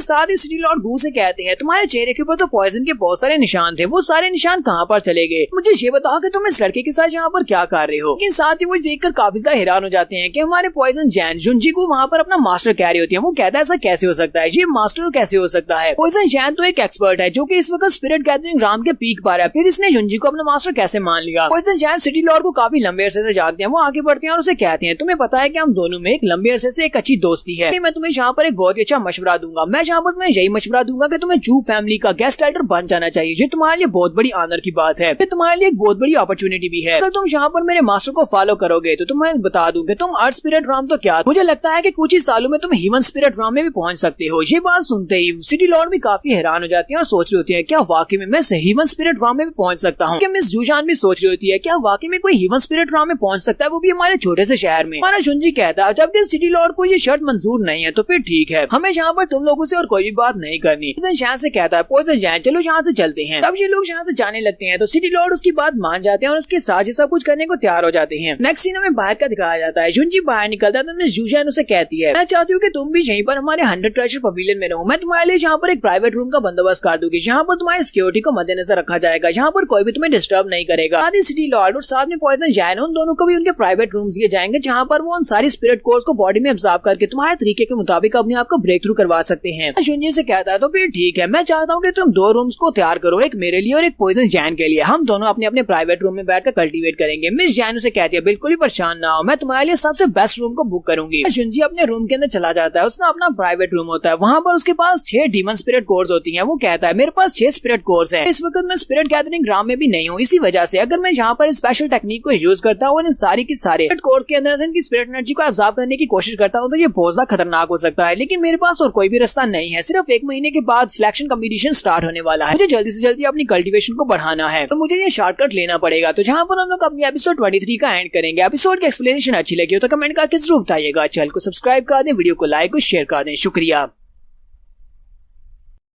तो गाइस कैसे हैं आप सब लोग। स्वर्ड किंग के एपिसोड 24 के साथ हाजिर हो। तो लास्ट एपिसोड के एंड पे हमने देखा था कि हमारा जुंजी एक प्राइवेट रूम में बैठ जाता है और उसके पास 6 स्पिरिट कोर्स होती है और वो सारे स्पिरिट कोर्स को अपनी बॉडी में एब्जॉर्ब करने वाला है। इस एपिसोड की शुरुआत में हमें मिनी लेसन दिया जाता है, स्पिरिट कोर्स के बारे में बताया जाता है कि जब एक इंसान स्पिरिट गैदरिंग ग्राउंड में पहुंचता है तो उसकी बॉडी के अंदर स्पिरिट सी अपीयर होता है। वो स्पिरिट सी दूसरे स्पिरिट भी इसकी बॉडी के अंदर क्रिएट होने वाले स्पिरिट स्टोन के बराबर होता है। जब वो स्पिरिट गैदरिंग ग्राउंड में पहुंचते हैं तो उनकी बॉडी के अंदर एक स्पिरिट सी बनता है, स्पिरिट सी की बजाय एक स्पिरिट क्रिस्टल बनता है। एक इंसान स्पिरिट कोर की एनर्जी को अपनी बॉडी के अंदर एब्जॉर्ब करता है तो उसके स्पिरिट सी की पावर काफी ज्यादा बढ़ जाती है। वो अपने स्पिरिट सी को एक्सपेंड कर सकता है जिसकी वजह से उसकी कल्टीवेशन तेजी के साथ बढ़ती है। ये वाली प्रोसेस बहुत ज्यादा डेंजरस हो सकती है। हायर लेवल का यानी कि स्पिरिट गैदरिंग ग्राम का बंदा तो आसानी के साथ एक स्पिरिट कोर की एनर्जी को बॉडी में एब्जॉर्ब कर सकता है, लेकिन एक बंदा जो कि भी स्पिरिट गैदरिंग ग्राम में ना हो, जो कि सिर्फ बॉडी टेम्परिंग ग्राम में हो, वो यहाँ पर इस कोर को एब्जॉर्ब करेगा तो उसके लिए ये बहुत ज्यादा खतरनाक हो सकता है। तो इस वक्त जुंजी जो कुछ भी कर रहा है वो उसके लिए बहुत ज्यादा खतरनाक है। अगर वो यहाँ पर इसको स्टेबिलाईज नहीं कर पाया और इतनी सारी एनर्जी को अपनी बॉडी में ठीक तरह से रिफाइन नहीं कर पाया तो उसकी बॉडी फट सकती है और वो यहाँ पर इस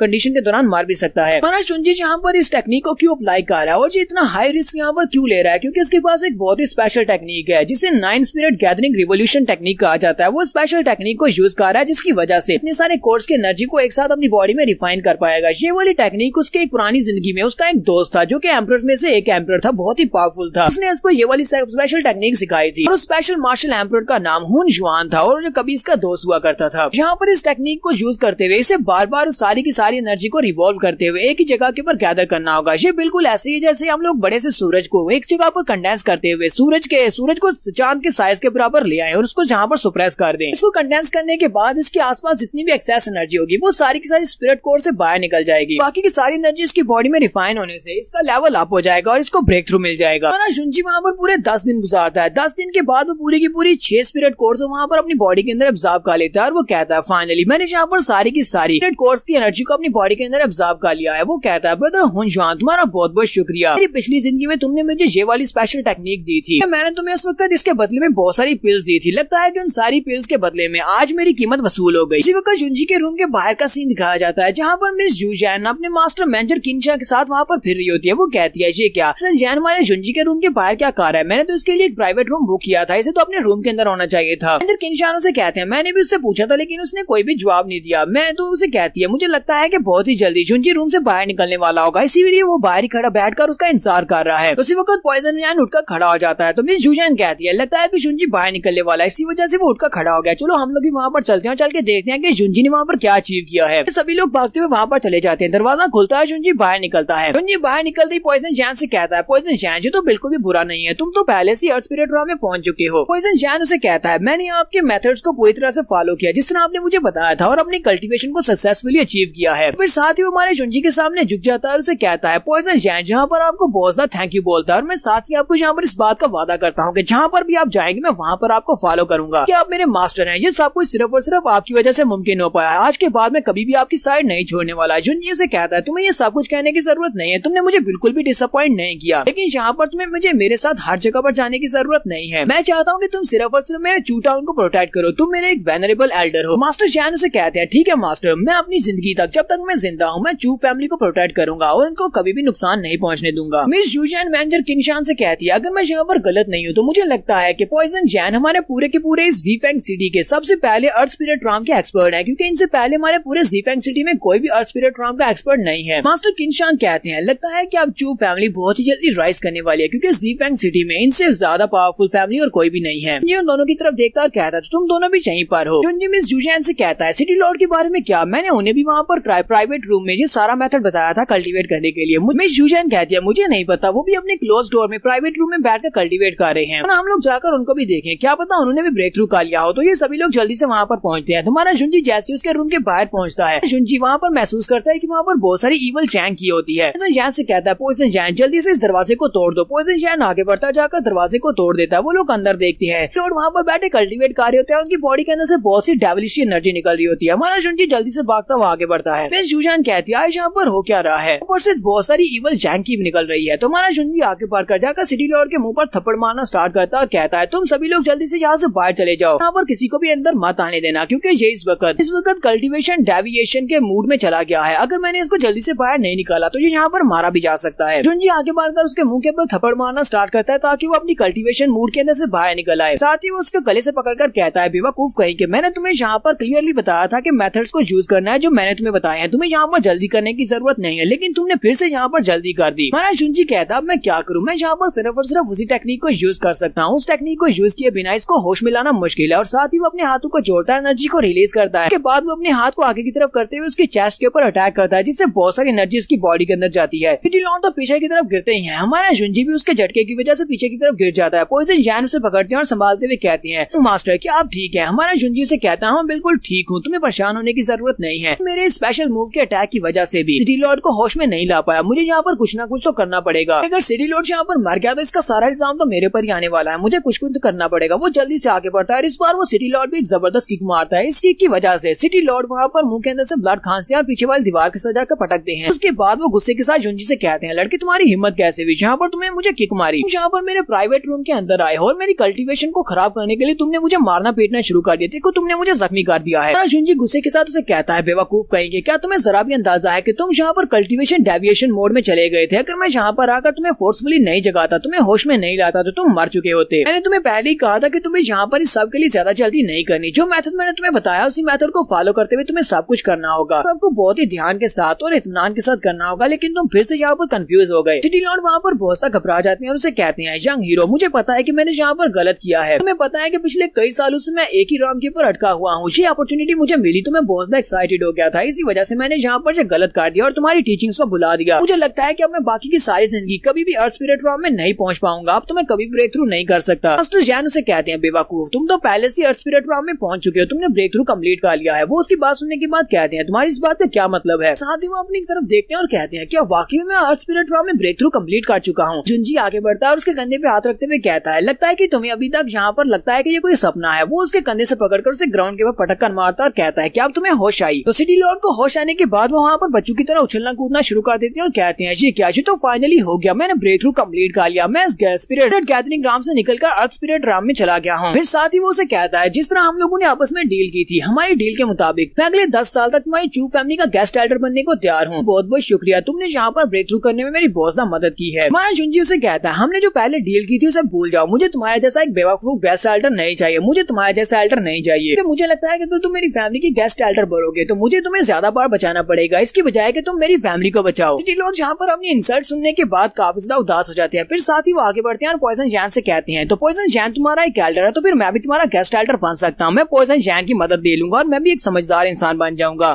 किनशान आगे बढ़ते हैं जुंजी से कहते हैं मास्टर जुंजी ये रहे आपके बाकी के स्पिरिट कोर्स जो आपने मुझसे मंगवाए थे। जिसके पास थे वो स्पिरिट कोर्स ले लेता और कहता तुम्हारा बहुत बहुत शुक्रिया, अब मैं यहाँ से जा रहा हूँ। उनके वहाँ से चले जाने के बाद मिस यूजन मैनेजर किनशान से कहती है क्या तुम्हें पता है कि इसने यहाँ पर ऐसे मेथड को यूज किया जिसकी वजह से ये सिटी लॉर्ड की कल्टीवेशन को बढ़ा पाया है, ताकि वो पिछले कई सालों से एक ही लेवल के ऊपर अटके हुए थे। मैनेजर किनशान से कहते हैं मिस मुझे इस बारे में कुछ भी नहीं पता। यूजन वहाँ पर कुछ सोचने के बाद कहती है मुझे ये बताओ अति जल्दी तो सिलेक्शन कंपटीशन होने वाला है, वो कितनी देर बाद होने वाला है? वो उसे कहता है तकरीबन 15 दिन के बाद वो कंपटीशन स्टार्ट होगा। इस यूजन उसे कहती है मैं चाहती हूँ कि तुम अभी इंपीरियल सिटी के लिए यहाँ से निकल जाओ, तुम सीधे इंपीरियल सिटी जाओ और वहाँ पर जाने के बाद टीचर लिंग जाओ वो से मिलना, उनसे कहना चाहे कुछ भी हो जाए स्काई मैंशन को वो रिप्रेजेंट करे बाकी सिलेक्शन में। साथ ही वो अपने पास एक लेटर निकालती है और उसे कहती है अगर वो तुमसे इसकी वजह पूछे तो उन्हें ये लेटर दे देना, वो खुद ही समझ जाएंगे। तो मैनेजर किनशान उसे कहता है ठीक है काम हो जाएगा। शुनजी अपने घर में वापस आता है, वापस आने के बाद कहता है ल्यूजियांग मैं वापस आ गया हूँ। उसी वक्त ल्यूजियांग पीछे से आती है और उसकी आंखों पे हाथ रखकर उसकी आंखें बंद कर लेती है और कहती है बताओ मैं कौन हूँ। तो शुनजी उसे कहता है मैंने तुम्हें पकड़ लिया, तुम मेरी ल्यूजियांग हो। ल्यूजियांग उसे कहती है तुम्हें घर आने में बहुत ज्यादा देर होगी, अगर तुम वापस नहीं आते तो फिर मैं तुम्हें ढूंढने के लिए जाने वाली थी, 10 दिन हो गए तुम वापस नहीं आए थे। शुनजी से कहता है तो मुझे ये बताओ कि पिछले 10 दिन से तुम क्या फील कर रही हो? वो उसे कहती है हाँ मैं काफी ज्यादा अच्छा महसूस कर रही हूँ, जो मेडिसिन तुमने दी थी वो मेडिसिन काफी ज्यादा अच्छी है, मेरी बॉडी के अंदर फ्रोस्ट फील को वो अच्छे से सुप्रेस कर रही है। फिर साथ ही वो उसे कहती है शुनजी मेरे पास तुम्हारे लिए कुछ है। शुनजी उसे कहता है हाँ क्या है बताओ मुझे, तुम मेरे लिए क्या लेकर आई हो, मुझे भी तो दिखाओ कि तुमने मेरे लिए क्या लाया है। तो ल्यूजियांग उसे कहती है लेकिन पहले तुम्हें मुझसे वादा करना होगा कि तुम उसको देखने के बाद आगे से हंसोगे नहीं, मेरा मजाक नहीं उड़ाओगे। वो उसे कहता है हाँ ठीक है मैं मजाक नहीं उड़ाऊंगा। वो अपने पास एक छोटा सा चाम निकालती है जिसके साथ उसने तो जो छोटी छोटी गुड़िया बनाई होती है, एक शुनजी की होती है और एक उसकी होती है। तो कहती है ये शुनजी की और मेरी है। और शुनजी उस गुड़ियों को अपने हाथ में पकड़ता है और उसे कहता है ये तो वाकई में बहुत ज्यादा खूबसूरत है। ल्यूजियांग उसे कहती है ये तुम्हारा बेस्ट लक चाम है, मैं चाहती हूँ कि जब तुम वहाँ पर सिलेक्शन कंपटीशन में जाओ तो तुम इसे अपने पास रखना। और शुनजी इस गुड़िया को देखकर बहुत ज्यादा हैरान हो रहा है। ल्यूजियांग उसे कहती है तुम्हें क्या हुआ? वो उसे कहता है समझ नहीं आ रही कि तुमने इन गुड़ियों को कैसे बनाया है, जरा देखो तो सही, इसकी चेस्ट कैसी है, इसकी चेस्ट तो बाहर निकली हुई है और तुमने मेरी वाली गुड़िया की चेस्ट भी बाहर निकाली हुई है, लेकिन मेरी तो ऐसी है ही नहीं। ल्यूजियांग वहीं पर शर्माना शुरू कर देती है और उसे कहती है ये तुम किस तरह की बकवास कर रहे हो, ये किस तरह की गंदी बातें कर रहे हो, ये इसकी चेस्ट नहीं है बल्कि ये इसके हाथ है जो मैंने सामने की तरफ बनाए हुए हैं, तो जल्दी से ये मुझे वापस दे दो, तुम इसको लेने के लायक नहीं हो, तुम एक बेवकूफ हो। महाराज शुनजी उसे कहता है अच्छा ठीक है तुम्हें गुस्सा होने की जरूरत नहीं है, मैं तो बस यहाँ पर तुम्हारे साथ मजाक कर रहा था। ठीक है ये बहुत ज्यादा प्यारे बने हैं, मैं इसे अपने पास ही रख लेता हूँ। तो यहाँ पर हम लोग अपनी एपिसोड 24 का एंड करेंगे। एपिसोड की एक्सप्लेनेशन अच्छी लगी हो तो कमेंट करके जरूर बताइएगा, चैनल को सब्सक्राइब कर दे, वीडियो को लाइक और शेयर कर दे। शुक्रिया। तो गाइस कैसे हैं आप सब लोग? स्वर्ड किंग के एपिसोड 25 के साथ हाजिर हूँ। तो इस एपिसोड की शुरुआत में फैमिली के कोर्टयार्ड का सीन दिखाया जाता है जहाँ पर हमारा यंग मास्टर चूप बैठा होता है और कल्टीवेट कर रहा होता है। हमारा शुनजी वहीं पर बैठे बैठे हमें बताता है कि उसने 9 स्पिरिट गैदरिंग रिवोल्यूशन टेक्निक को कंप्लीट करने के बाद न सिर्फ स्पिरिट के ऊपर उसका जो कंट्रोल है वो काफी ज्यादा बेहतर हो गया है, क्या वो अच्छे से स्पिरिट एनर्जी को भी ऑब्जर्व कर सकता है, यानी कि हमारे शुनजी का उसकी अपनी मार्शल स्पिरिट के ऊपर बहुत ही अच्छा कंट्रोल है। शुनजी कहता है इस तरह का कंट्रोल स्पिरिट गैदरिंग राम में भी कोई भी अपनी मार्शल स्पिरिट के ऊपर हासिल नहीं कर सकता। फिर साथ ही शुनजी कहता है बस इंतजार करो जब तक मैं स्पिरिट गैदरिंग राम में ब्रेक थ्रू नहीं करता, क्योंकि अभी तक इसने ब्रेक थ्रू कम्प्लीट नहीं किया, ये बॉडी टेम्परिंग के 9th लेवल पर ही है। हमारा शुनजी अपने कोर्टयार्ड में ट्रेनिंग कंप्लीट करने के बाद वापस अंदर आता है और उन सभी लोगों को बताता है कि इस बार जो मार्शल आर्ट्स का कंपटीशन है ब्लैक वाटर सिटी में होने वाला है और हम लोग आज ही यहाँ से निकलने वाले हैं। जाओ उसे कहता है तुम लोग पहले क्यों निकलना चाहते हो? शुनजी उसे कहता है ल्यूजियांग के घोड़े के ऊपर बैठकर सफर नहीं कर सकती, इसी वजह से हम लोग वैगन में जाएंगे और हम लोग 5 दिन पहले जहाँ से निकल रहे हैं, 2 दिन तो वहाँ पर जाने में लग जाएगा और 5 दिन पहले वहाँ पर जाकर हमें अपने आप को सेटल होने में भी टाइम लगेगा।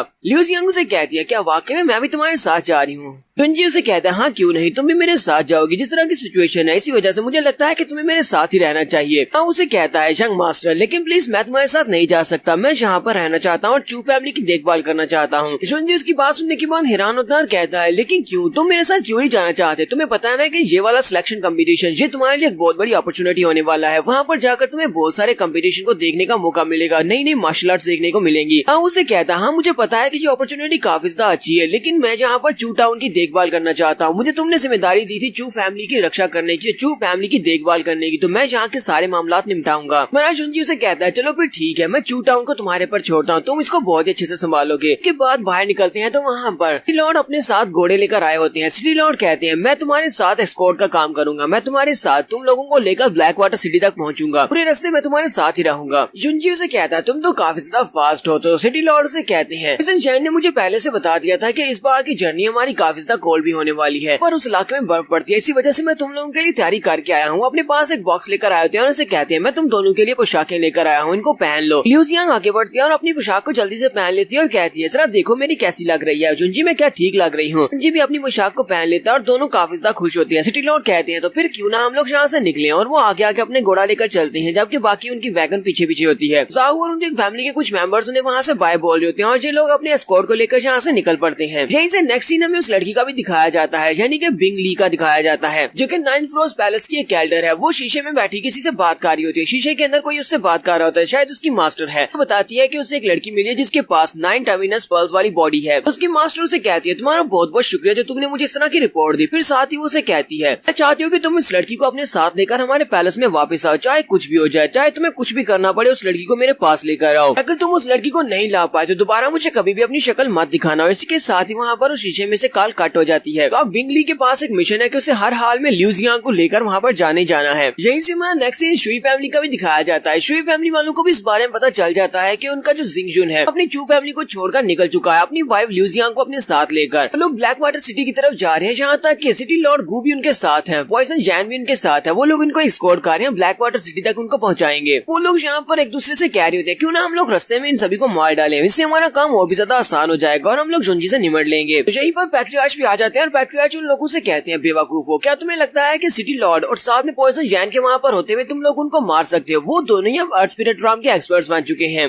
तो उनके लोग उसे कहते हैं लेकिन पैट्रियार्च ये वाली अपॉर्चुनिटी काफी ज्यादा अच्छी है, अगर हमने ये अपॉर्चुनिटी मिस कर दी तो फिर हमें कब अपॉर्चुनिटी मिलेगी? पैट्रियार्च उनसे कहते हैं 3 दिन पहले हमारी बेटी वहाँ पर पहुँच चुकी है, मैंने उसे वहाँ पर पहले से सेटअप कर दिया हुआ है। वहाँ पर जुनमेंग मार्शल हाउस के मास्टर गू है, वो मास्टर गू से पहले से मिल चुकी है। एल्डर गू ने पूरी तरह से वादा किया है कि वो इस बार के कॉम्पिटिशन में मेरी बेटी को जिताने में पूरी मदद करेंगे और साथ ही जुनमेंग मार्शल हाउस में उसकी सिलेक्शन भी हो जाएगी। और कियानजुई की कल्टीवेशन के बारे में तो तुम्हें पता ही है कि कियानजुई इस वक्त स्पिरिट गैदरिंग राम के 3rd लेवल तक ब्रेक थ्रू कर चुकी है, इसलिए उस लड़के को हराना काफी ज्यादा आसान है। और साथ में एल्डर गू की सपोर्ट हासिल होगी तो वो बड़ी आसानी के साथ उस लड़के को हरा देगी। उसे कहा है कि किसी न किसी तरह से इस कंपटीशन में फाइट के दौरान वो किसी तरीके से उस लड़के को मार डाले, बाकी सब कुछ एल्डर गू वहाँ पर संभाल लेंगे। बाकी सभी भी काफी खुश हो जाते हैं और कहते हैं एल्डर गू के वहाँ पर होते हुए तो उस लड़के को मारना बहुत ज्यादा आसान हो जाएगा। पैट्रियार्च उन लोगों से कहते हैं तो वहाँ पर जुंजी को मारने का बिजनेस ये तो मेरी बेटी संभाल लेगी, हमें इसके लिए परेशान होने की जरूरत नहीं है। यहाँ पर जिस बात के लिए परेशान होने की जरूरत है वो चू फैमिली है। वक्त चू टाउन जो है वो काफी ज्यादा राइज कर रहा है और इस वक्त जुंजी अपने टाउन में भी नहीं है और मोइजन जैन भी यहाँ पर नहीं है उनकी रक्षा करने के लिए, तो हमारे लिए एक परफेक्ट चांस है उनको डिस्ट्रॉय करने के लिए। पैट्रियार्च अपने लोगों से कहते हैं मैं चाहता हूँ कि तुम मेरे लिए एक लिस्ट बनाकर लाओ उन सभी फैमिलीज की, वो सारी की सारी फैमिलीज जो कि चू फैमिली के साथ हाथ मिलाए हुए हैं। हम लोग बस यहाँ पर इंतजार करेंगे, जैसी हमारी बेटी कियान वहाँ पर उस कंपटीशन को जीतेगी, जुंजी को क्रिपल कर देगी, उसके बाद हम लोग जल्दी से जाकर इसकी फैमिली के ऊपर अटैक कर देंगे, बाकी सभी लोगों को मार डालेंगे। नेक्स्ट सीन में फिर से सड़क का दिखाया जाता है। तुम्हारा जुंजी अपनी वाइफ के साथ ब्लैक वाटर सिटी की तरफ जा रहा होता है, जबकि रास्ते में काफी सारे लोग अपने घोड़ों के ऊपर गुजरते हैं। ये सभी लोग ब्लैक वाटर सिटी की तरफ ही जा रहे हैं। जियांग कहती है यहाँ पर तो काफी सारी हलचल है, ये सभी लोग उसी तरफ जा रहे हैं, लगता है उसी डायरेक्शन में जा रहे हैं। तो सिटी लॉर्ड उसे कहता है हाँ ये सभी लोग उसी तरफ जा रहे हैं, क्योंकि ब्लैक वाटर सिटी में इस वक्त जो सिलेक्शन कंपटीशन होने वाली है ये वाली सिलेक्टेड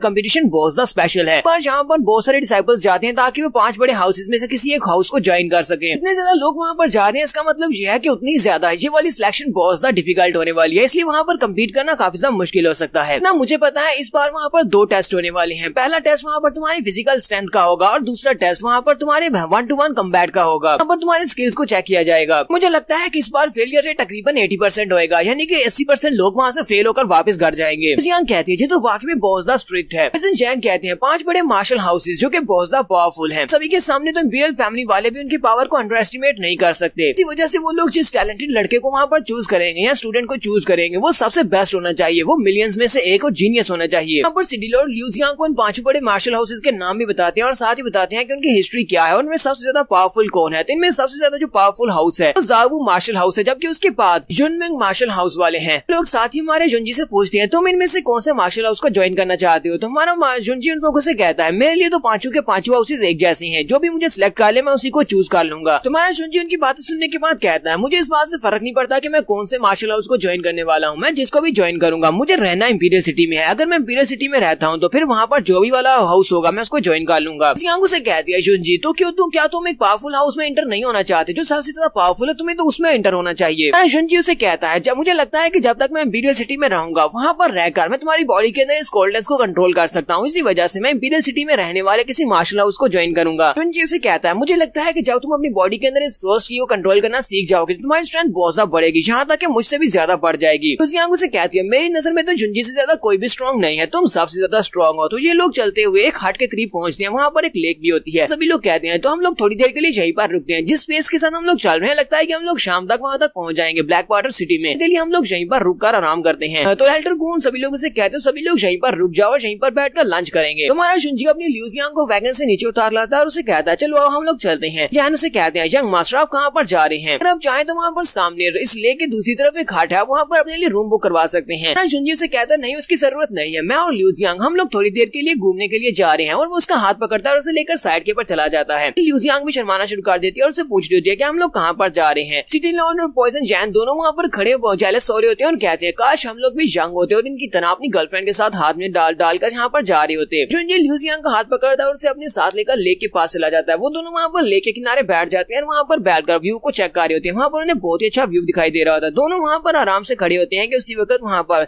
बिंगली आ जाती है। बिंगली वहाँ पर आती है, उन दोनों से कहती है लगता है कि तुम दोनों जहाँ पर इस सीनरी को एंजॉय कर रहे हो, तुम दोनों तो काफी ज्यादा अच्छे मूड में लग रहे हो। तो जुंजी उसे कहता है एल्डर बिंगली तुम यहाँ पर क्या कर रहे हो, तुम्हारा यहाँ पर आने का क्या मकसद है? तो बिंगली उसे कहती है तुम तो बिल्कुल भी स्ट्रॉन्ग नहीं हो, लेकिन फिर भी मुझे लगता है कि तुम्हारे पास कुछ ऐसे तरीके हैं जिससे तुमने इसकी बॉडी के अंदर फ्रोस्ट की को थोड़ी देर के लिए सप्रेस कर दिया है। बस तरीके हैं इसको बचाने के, लेकिन अफसोस तुम इसको ज्यादा देर तक बचा नहीं पाओगे। ये उसे कहता है ये सबसे तुम्हारा कोई भी ताल्लुक नहीं है। तो एल्डर बिंगली उसे कहती है हाँ मैं मानती हूँ कि मैंने तुम्हें कुछ ज्यादा ही अंडर एस्टिमेट किया था, कि मैं तुम्हें एक बात बता दूं आज तुम्हारी इस वाइफ को मेरे साथ जाना ही होगा, मैं इसे लेने के लिए आई हूँ। तुम्हारा जुंजी जल्दी से अपनी तलवार निकाल लेता और कहता है ल्यूजियांग के करीब भी मत आना। वो ल्यूजियांग को पीछे हटा देता है, जबकि बिंगली भी वहाँ पर अपनी पावर्स को रिलीज करती है और कहती है इस लड़के की बॉडी बहुत ज्यादा स्पेशल है, 9 टर्मिनस स्पर्स वाली बॉडी हमारे 9 फ्रोस पैलेस के लिए बहुत ज्यादा जरूरी है, इसी वजह से आज मैं इसे लेकर ही जाऊंगी चाहे कुछ भी हो जाए, चाहे मुझे तुम्हारी जान ही क्यों ना लेनी पड़े। जुंजी अपनी तलवार को घुमाते हुए उसके ऊपर अटैक करता है, जबकि एल्डर वहाँ पर अपनी पावर्स को रिलीज करती है। क्योंकि वो एक ह्यूमन लेवल की एक्सपर्ट है, इसी वजह से उसकी स्ट्रेंथ बहुत ज्यादा है। वो अपनी पावर्स को रिलीज करते हुए जुंजी के ऊपर अटैक करती है। ऐसी वो उनके ऊपर अटैक करती है, उसी वक्त पॉइजन जैन और उसके साथ सिटी लॉर्ड भागते हुए वहाँ पर आते हैं और अपनी पावर्स को रिलीज करते हुए उसके ऊपर अटैक करते हैं और कहते हैं तुम्हारी हिम्मत कैसी है हमारे यंग मास्टर के ऊपर अटैक करने की। वो दोनों से सिर्फ एक ही अटैक करते हैं। एल्डर बिंगली वहाँ पर अपनी पावर्स को रिलीज करते हुए उनके ऊपर अटैक करती है और दोनों को वहाँ पर बर्फ में जमा देती है। वो लोग कहते हैं ऐसा कैसे हो सकता है, ये तो एक ह्यूमन लेवल की एक्सपर्ट है, दोनों तो इसके सामने कुछ भी नहीं है।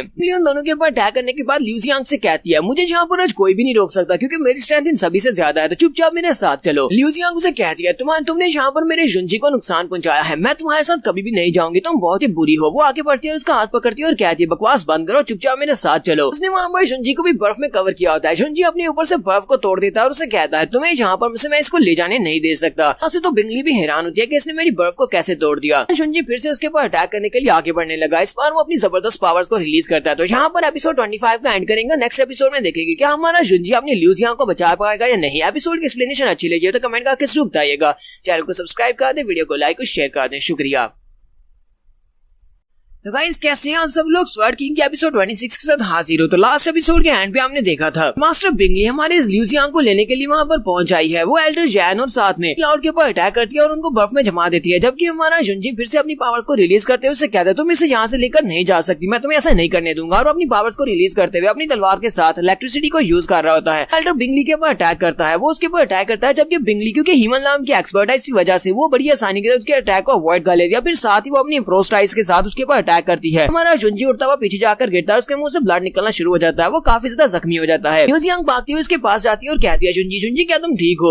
एल्डर बिंगली फिर से उसका बाजू पकड़ लेती है और उसे कहती है ये तुम्हारे लिए सबसे ज्यादा बेहतर रहेगा अगर तुम मेरी बात मानो, वरना मैं इस लड़के को मार डालूंगी, चुपचाप मेरे साथ चलो। ल्यूजियांग उसके हाथ को झटक देती है और कहती है अपनी बकवास बंद करो, तुम यहाँ पर मेरे जुंजी के ऊपर बार बार अटैक कर रही हो और तुम चाहती हो कि मैं तुम्हारे साथ जाऊँ, मैं तुम्हारे साथ बिल्कुल भी नहीं जाने वाली, मैं नहीं जाऊंगी। मेरी एक बात को याद रखना कि तुम्हारा 9 फ्रोस पैलेस मेरे हाथों से नहीं बचेगा, एक ना एक दिन मैं तुम लोगों से इस बात का बदला लूंगी। और फिर वो भागती हुई हमारे जुंजी के पास चली जाती है और जुंजी के पास जाकर बैठ जाती है और उसे कहती है जुंजी क्या तुम ठीक हो? जुंजी उसे कहता है हाँ मैं ठीक हूँ। तो बिंगली आगे बढ़ती है और उसे कहती है ल्यूजियांग क्या तुम अंधी हो? क्या तुम्हें दिखाई नहीं देता? तुम्हें दिखाई दे रहा है कि इस बेचारे की क्या हालत है, ये मेरे साथ फाइट नहीं कर सकता, ना ये लड़का तुम्हें प्रोटेक्ट कर सकता है। जुंजी गुस्सा आ जाता है और ल्यूजियांग को पीछे हटाते हुए कहता है अपनी बकवास बंद करो, तुम्हें क्या लगता है कि मैं इसको प्रोटेक्ट नहीं कर सकता? वो फिर से अपनी तलवार लेकर उसके ऊपर अटैक करने के लिए आगे बढ़ता है और कहती है मैं तुम्हें बिल्कुल भी नहीं छोड़ूंगा, तुम इसे लेकर नहीं जा सकती। बिंगली से कहती है मेरा टाइम वेस्ट मत करो, तुम्हें भी पता है कि तुम मेरा मुकाबला नहीं कर सकती। वो वहाँ पर फिर से अपने आइस क्रिस्टल्स बनाती है और उन सारे आइस क्रिस्टल्स के साथ शुंजी के ऊपर अटैक करती है। हमारा शुंजी उन सारे के सारे अटैक्स को अवॉइड करते हुए उसके करीब पहुंच जाता है, अपनी तलवार उसकी गर्दन के करीब लाता है। बिंगली उसे कहती है, हाँ शबा तो ठीक है कि तुम्हारे पास स्किल्स है, तुमने मेरे अटैक्स को अवॉइड कर लिया, लेकिन चाहे कुछ भी हो जाए तुम यहाँ पर हारने वाले हो। और साथ ही वो अपनी मार्शल स्पिरिट को रिलीज करती है, जो कि एक 5th ग्रेड की गार्डियन मार्शल स्पिरिट होती है, जिसका नाम फ्रोस्ट आउल होता है। इसको रिलीज करती है, तुम्हारे शुंजी की तलवार से करीब पहुंचकर वहीं पर रुक जाती है। बिंगली उसे कहती है, चाहे तुम्हारी तलवार कितनी पावरफुल क्यों ना हो, तुम मेरी मार्शल स्पिरिट फ्रोस्ट आउल के इस प्रोटेक्टिव बैरियर को नहीं तोड़ सकते। बिंगली अपने फ्रोस्ट आउल के पंख के साथ उसके ऊपर अटैक करती है, जिससे हमारा शुंजी उड़ता हुआ पीछे जाकर गिरता है, फिर से उसके मुंह से ब्लड निकलना शुरू हो जाता है। बिंगली उसे कहती है, तुम्हें लगता है कि तुम इसकी रक्षा कर सकते हो, पर तुम नहीं कर सकते। तुम तो अभी स्पिरिट गैदरिंग ग्राउंड में भी नहीं पहुंचे, तुम तो अभी बॉडी डैम्पिंग के 9th लेवल पर हो। तुम यहाँ पर मेरे सामने रेजिस्ट कर रहे हो। पहले तो मैं इसे यहाँ से सिर्फ लेकर जाना चाहती थी, अब तुम यहाँ पर जिस तरह रेजिस्ट कर रहे हो मुझे लगता है कि मुझे तुम्हें मारना ही पड़ेगा। ल्यू जियांग भी वहीं पर रोना शुरू कर देती है और कहती है, अगर इसी तरह चलता रहा ये एल्डर बिंगली ये तो मेरे शुंजी को मार डालेगी, ये इसको मारकर मुझे यहाँ से ले जाएगी, तो मुझे इसे बचाने के लिए कुछ करना होगा। बिंगली आगे बढ़ती है और शुंजी से कहती है, तुम्हारी तलवार की हिट काफी ज्यादा डेंजरस थी, तुम्हारी तलवार की हिट मुझे लग जाती तो मुझे लगता है कि मैं भी सर्वाइव नहीं कर पाती। हालांकि मैं ह्यूमन स्पिरिट राम की एक एक्सपर्ट हूँ, इसलिए मुझे लगता है कि कल को तुम हमारे लिए खतरा बन सकते हो, तो तुम्हें यहीं पर मार देना चाहिए ताकि तुम फ्यूचर में हमारे लिए खतरा ना बनो। अपनी पावर्स को रिलीज करते हुए उसे मारने लगती है, जबकि हमारा शुंजी आगे से हल्का सा मुस्कुराना शुरू कर देता है। देखकर बिंगली आगे से बहुत ज्यादा हैरान होती है कि इसे क्या हुआ। शुंजी वहीं पर खड़े खड़े फिर से अपनी तलवार को घुमाते हुए उसके ऊपर अटैक कर देता है।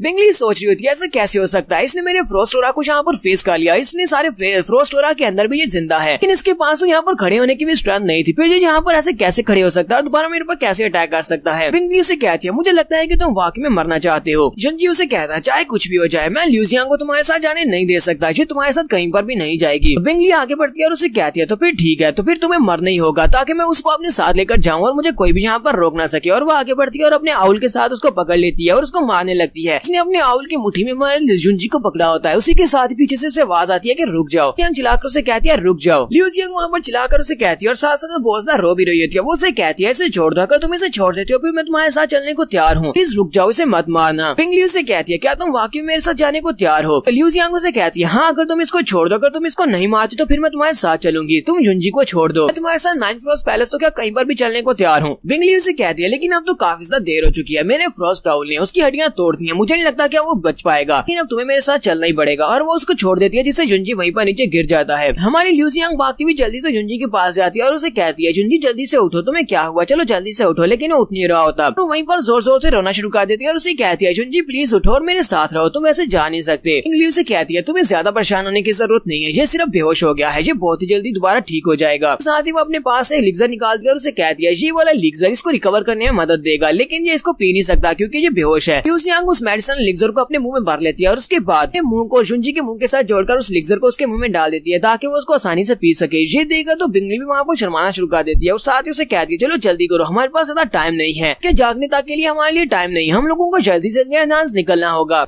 तो ल्यू जियांग उसे कहती है, मुझे अपनी शुंजी के साथ थोड़ा सा टाइम गुजारने दो, वैसे भी मैं तुम्हारे साथ चलने वाली हूँ। के बाद वो शुंजी से कहती है, शुंजी ये सारी की सारी मेरी गलती है, मेरी बॉडी इस तरह की नहीं होती, मेरा ब्लड इस तरह का नहीं होता, तो फिर तुम्हारे साथ कभी भी ये नहीं होता, मैं तुम्हारे साथ रहती, तो मेरी जगह के ऊपर मेरी बहन शुई कियान के साथ शादी की होती तो आज तुम बिल्कुल ठीक होते, तुम्हें ये सब कुछ फेस नहीं करना पड़ता, सारी की सारी मेरी गलती है। फिर साथ ही वो वहाँ पर उसे अपने गले से लगाकर रोना शुरू कर देती है और कहती है, मैं तुम्हारी वाइफ होने के लायक नहीं हूँ, वजह से अब मैं तुम्हारे साथ नहीं रहूंगी, मैं यहाँ से जा रही हूँ ताकि तुम एक अच्छी जिंदगी गुजार सको। शुंजी भी अपनी आंखें खोलता है और उसे कहता है, ल्यू जियांग ये तुम किस तरह की बातें कर रही हो। वो आंखें खोलते ही कहता है, बिंगली कहाँ पर है, वो क्या वहाँ से चली गई, क्या हम लोगों ने उसे यहाँ से हरा दिया, मैं उसे तुम्हें अपने साथ लेकर जाने नहीं दे सकता। ल्यू जियांग उसे कहती है, शुंजी तुम्हें मेरे लिए और ज्यादा फाइट करने की जरूरत नहीं है। वहीं पर शुंजी की नजर बिंगली के ऊपर पड़ती है और साथ ही वो बहुत ज्यादा हैरान होता है और कहता है, ये तुम क्या कह रही हो, कहीं ऐसा तो नहीं है कि तुम अपनी मर्जी के साथ उसके साथ जाने को तैयार हो। जियांग रोना शुरू कर देती है और उसे कहती है, हाँ मैं उसके साथ जा रही हूँ ताकि तुम्हें बचाया जा सके, वो तुम्हें मार डालेगी, मैं ऐसा नहीं होने दे सकती। शुंजी उसे कहता है, लेकिन अगर तुम उसके साथ जाओगी तो फिर हम लोगों ने यहाँ पर जो भी मेहनत की, जो भी उसके साथ फाइट की, वो सारे का सारा जाया हो जाएगा। जियांग उसे कहती है, मुझे ये बात अच्छी तरह से पता है कि तुम मेरे लिए कुछ भी करोगे, तुम मेरी जान बचाने के लिए अपनी जान भी दे सकते हो, मैं यहाँ पर कुछ भी ना करूँ ऐसा कैसे हो सकता है, मैं तुम्हें मरता हुआ तो नहीं देख सकती, फिलहाल के लिए मुझे इसके साथ जाना पड़ेगा, इस बार मुझे तुम्हारे लिए सैक्रिफाइस देना पड़ेगा ताकि मैं तुम्हें प्रोटेक्ट कर सकूं, इस बार मुझे तुम्हें प्रोटेक्ट करने दो। शुंजी रोना शुरू कर देता है और उसे कहता है, नहीं तुम यहाँ से नहीं जा सकती, तुम पहले भी एक बार मुझे छोड़कर जा चुकी हो, तुम दोबारा यहाँ से नहीं जा सकती। वो सोच रहा होता है, मेरे यहाँ पर इतने स्ट्रॉन्ग होने होने का क्या फायदा कि अगर मैं अपनी उस लड़की को जिससे मैं प्यार करता हूँ मैं उसको बचा भी नहीं सकता। जिंदगी में दूसरा चांस मिला है लेकिन मैं दूसरी बार भी इसको नहीं बचा पा रहा। लिu जियांग से कहती है जुनजी मेरी बात को सुनो, तुम इकलौते इंसान हो जिससे मैं प्यार करती हूँ। इस दुनिया में और कोई भी मर्द ऐसा नहीं होगा जिससे मैं प्यार करूंगी, सिर्फ और सिर्फ तुम ही मेरे दिल में रहोगे। हालांकि हम लोग यहाँ से हजारों किलोमीटर दूर होने वाले हैं लेकिन फिर भी तुम हमेशा मेरे दिल में रहोगे। फिर हम लोग एक दूसरे को देख भी नहीं सकते तभी हम लोग एक दूसरे को महसूस करेंगे। मेरा दिल हमेशा के लिए तुम्हारा ही रहेगा। लिu से कहती है लिu जियांग चलो बस करो, अब बहुत हुआ, चलो टाइम हो चुका है। लिu जियांग उसे कहती है जुनजी अब मुझे जाना होगा। जबकि हमारा जुनजी से कह रहा था यहाँ से मत जाओ, प्लीज मत जाओ, मेरे साथ रहो। वो उसका हाथ पकड़े होता है जबकि लिu जियांग ने एक साइड से उसका हाथ पकड़ा होता है और उन दोनों के हाथ में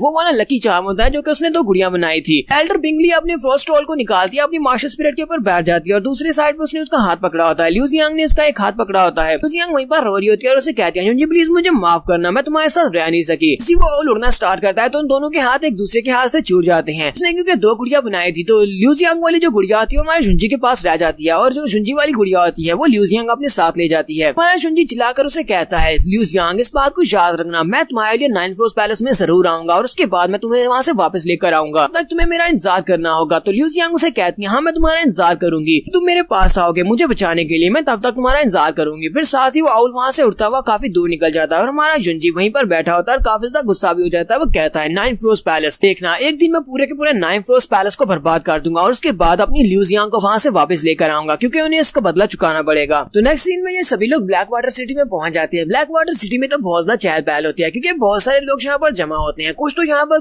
कंपटीशन में हिस्सा लेने के लिए आए, कुछ यहाँ पर कंपटीशन देखने के लिए आए, कुछ लोग यहाँ पर अपनी दुकानें लगाने के लिए आए हैं। अरे जुनजी ने भी यहाँ पर एक होटल रूम बुक करवाया होता है। वो अपने होटल रूम में खड़ा होता है अपने हाथ में लिu जियांग की गुड़िया को लेकर। वो सोच रहा होता है ये वाला गुड लक चार्म मेरी लिu जियांग ने मेरे लिए बनाया था, उसने ये बनाया था ताकि मैं इस मार्शल हाउसेज को कंपटीशन को पास कर सकूं। साथ ही उसे वहाँ पर लिu जियांग का रोता हुआ चेहरा दिखाई देता है। वो फिर से वहाँ पर उदास हो जाता है, साथ ही गुस्सा भी हो जाता है और कहता है हालांकि मेरे पास अपनी पिछली लाइफ की सारी मेमोरीज है और मुझे पता है कि पिछली बार मैं एक सुप्रीम बीइंग था, यानी कि मैं सबसे ज्यादा पावरफुल कल्टीवेटर था, लेकिन मैं उस पावर का एक छोटा सा हिस्सा भी यहाँ पर यूज नहीं कर पा रहा। अगर मैं उसका 1% पावर भी यहाँ पर यूज कर पाता तो मैं अपनी लिu जियांग को बड़ी आसानी से बचा सकता था। किसी ऐसे इंसान से यहाँ पर हार गया जो कि हीवन स्पिरिट राम का एक एक्सपर्ट था, जबकि मेरे सामने पिछली लाइफ में हीवन स्पिरिट राम के एक्सपर्ट मेरे सामने अपने घुटने टेका करते थे।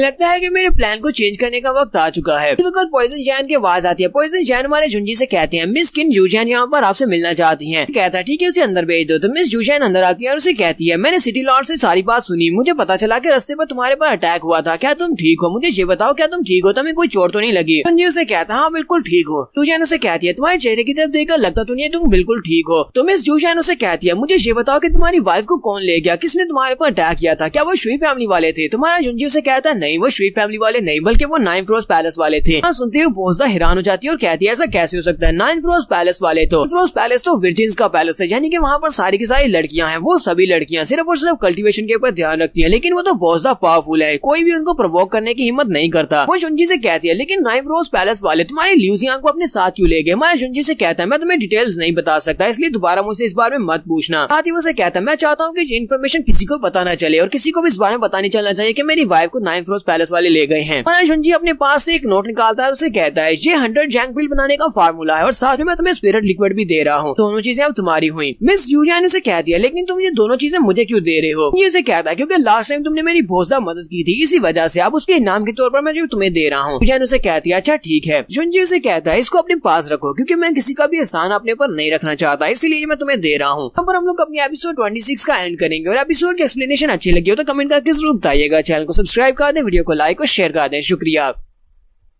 तो गाइस कैसे हैं आप सब लोग? स्वर्ड किंग के एपिसोड 27 के साथ हाजिर हूं। तो लास्ट एपिसोड में हमने देखा था जुनजी की वाइफ को 9 फ्रोज पैलेस से आई मास्टर बिंगली अपने साथ ले जाती है। तुम्हारा जुनजी ब्लैक वाटर सिटी में पहुंच जाता है और काफी ज्यादा उदास होता है। मिस जूजैन वहाँ पर आती है। मिस जूजैन आकर उसे दिलासा देती है, जबकि हमारा जुनजी अपने पास से 100 जैंग पिल बनाने का फार्मूला दे देता है और साथ ही उसे पूछता है मुझे ये बताओ कि तुम यहाँ पर क्या कर रही हो, तुम्हें को मेरे साथ कुछ और बात भी करनी है? जूजैन उसे कहती है हाँ मुझे तुम्हारे साथ कुछ और बात भी करनी है। जूजैन उसे कहती है मैं यहाँ पर तुम्हें अपने मास्टर के साथ इंट्रोड्यूस करवाना चाहती हूँ, मुझे माफ करना मैं तुमसे पहले इस बारे में नहीं पूछा। जुनजी से कहता तुम्हारा मास्टर कौन है? वो से कहती है मेरे मास्टर का नाम जैंग जैन है। मास्टर जैंग बहुत ज्यादा स्पेशल है। 28 साल की उम्र में वो सबसे बेस्ट एल्केमिस्ट बन चुके थे। उन्हें 5 पोल का सबसे बेस्ट एल्केमिस्ट कहा जाता है, हालांकि उन्हें एल्केमी का रेयर जीनियस भी कहा जाता है। मिस जूजैन हमारे जुनजी को बताती है कि उसके मास्टर जैंग इस बार लिंग्साओ मार्शल अकेडमी को रिप्रेजेंट करने वाले हैं। वो इस मार्शल हाउस को रिप्रेजेंट करेंगे, वो भी यहाँ पर आने वाले हैं। मैं तुम्हारे साथ काफी अरसे से, मैंने तुम्हें काफी अच्छे से देखा है, तुम्हें पिल्स के बारे में काफी अच्छी नॉलेज है, इसलिए मैं चाहती हूँ हूँ कि तुम मेरे मास्टर से मिलो, मैं तुम्हें उनके साथ इंट्रोड्यूस करवाना चाहती हूँ। अगर मेरे मास्टर की अप्रूवल तुम्हें मिल गई तो तुम बड़ी आसानी के साथ लिंग ज़ाओ मार्शल हाउस को ज्वाइन कर लोगे। महाराज जुनजी उसके हाथ को झटक देता है और उससे कहता बस करो, तुम अपने मास्टर की कुछ ज्यादा तारीफें कर रहे हो। मुझे पता है कि वो वाकई में एक अच्छा एल्केमिस्ट है, वो एक लीडिंग फोर्स है लिू जुन डायनेस्टी के पीछे। साथ ही वो उसे कहता है लेकिन अगर तुम्हारे मास्टर को मैं पसंद नहीं आया तो फिर क्या होगा। जुजियान उसे कहती है अब ऐसा भी मत करो, तुम्हें ज्यादा परेशान होने की जरूरत नहीं है। तो नहीं है कि वो तुम्हें यहाँ पर बिना सिलेक्शन प्रोसेस के ही तुम्हें यहाँ पर पसंद कर लेंगे। तुम्हें पहले वहाँ पर कंपटीशन में कम्पीट करना होगा, उसके बाद ही वो तुम्हारे सामने ऑफर रखेंगे। तो बस तुम दोनों को यहाँ पर पहले मिलाना चाहती हूँ। जुनजी से कहता है काफी देर हो चुकी है, मुझे लगता है कि तुम्हें यहाँ से चले जाना चाहिए। जुजियान तो मास्टर को अपने साथ ही लेकर आई होती है और उसके मास्टर बाहर खड़े इंतजार कर रहे होते हैं। वो दरवाजा खोलते हैं और जल्दी से अंदर आ जाते हैं और कहते हैं कि क्या बकवास हो रही है, तुम यहाँ पर मुझे बाहर ठंड में खड़ा करके अंदर आ गई और ऊपर से इस लड़के की बातें तो सुनो। मैंने इसकी सारी बातें सुन ली है, ये यहाँ पर किस तरह रूटनेस से तुम्हारे साथ बात कर रहा है। मुझे लगा था कि तुम यहाँ पर किसी अच्छे लड़के के साथ मुझे मिलाना चाहती हो, मुझसे इंतजार नहीं और मैं अंदर ही आ गया। मास्टर जैंग अंदर आते ही सीधे आकर टेबल के ऊपर खड़े हो जाते हैं और हमारे जुनजी से कहते हैं छोटे लड़के वाकई में कुछ ज्यादा ही बदमाश हो, तुम तो यहाँ पर इतनी एरोगेंटली बात कर रहे हो, मेरी स्टूडेंट के साथ इतनी बदतमीजी के साथ क्यों बात कर रहे हो। इस जुजियान भी उसकी हरकत की वजह से काफी घबरा जाती है और अपने मास्टर जैंग से कहती है मास्टर जैंग प्लीज ऐसा मत करें, मुझे यहाँ पर सबको सीरियसली लेने की जरूरत नहीं है। तो मास्टर जैंग उसे कहते हैं क्या वाकई मुझे सीरियस लेने की जरूरत नहीं है। जुनजी कहता है मैंने यहाँ पर कोई मजाक नहीं किया, जो भी कहा वो बिल्कुल सच कहा। मास्टर जैंग उसे फिर से कहते हैं लड़के तुम कुछ ज्यादा ही रूड हो। जुनजी से कहता है तुम जैसे यहाँ पर मेरे रूम के अंदर एंटर हुए तुम सीधे आकर मेरी टेबल के ऊपर खड़े हो गए, तुम्हें नहीं लगता कि तुम्हें यहाँ पर बिल्कुल भी तमीज नहीं है किसी के घर में आकर खड़े होने की। यहाँ पर नीचे उतरो और उसके बाद मुझसे बात करो। मास्टर जैंग वहाँ से नीचे उतर आते हैं और उसे कहते हैं तुम वाकई में बहुत ज्यादा बदतमीज हो। तो मिस जुजियान अपने मास्टर से कहती है मास्टर जैंग मैंने आपसे कहा था ना कि रूम के बाहर रुकना, जब मैं आपको सिग्नल दूंगी तभी आपने अंदर आना है। मास्टर जैंग उसे कहते हैं तुम कब से यहाँ पर अंदर थी, यहाँ तक कि मुझसे भी रहा नहीं गया, मैं बहुत ज्यादा थक गया था बाहर खड़े होकर,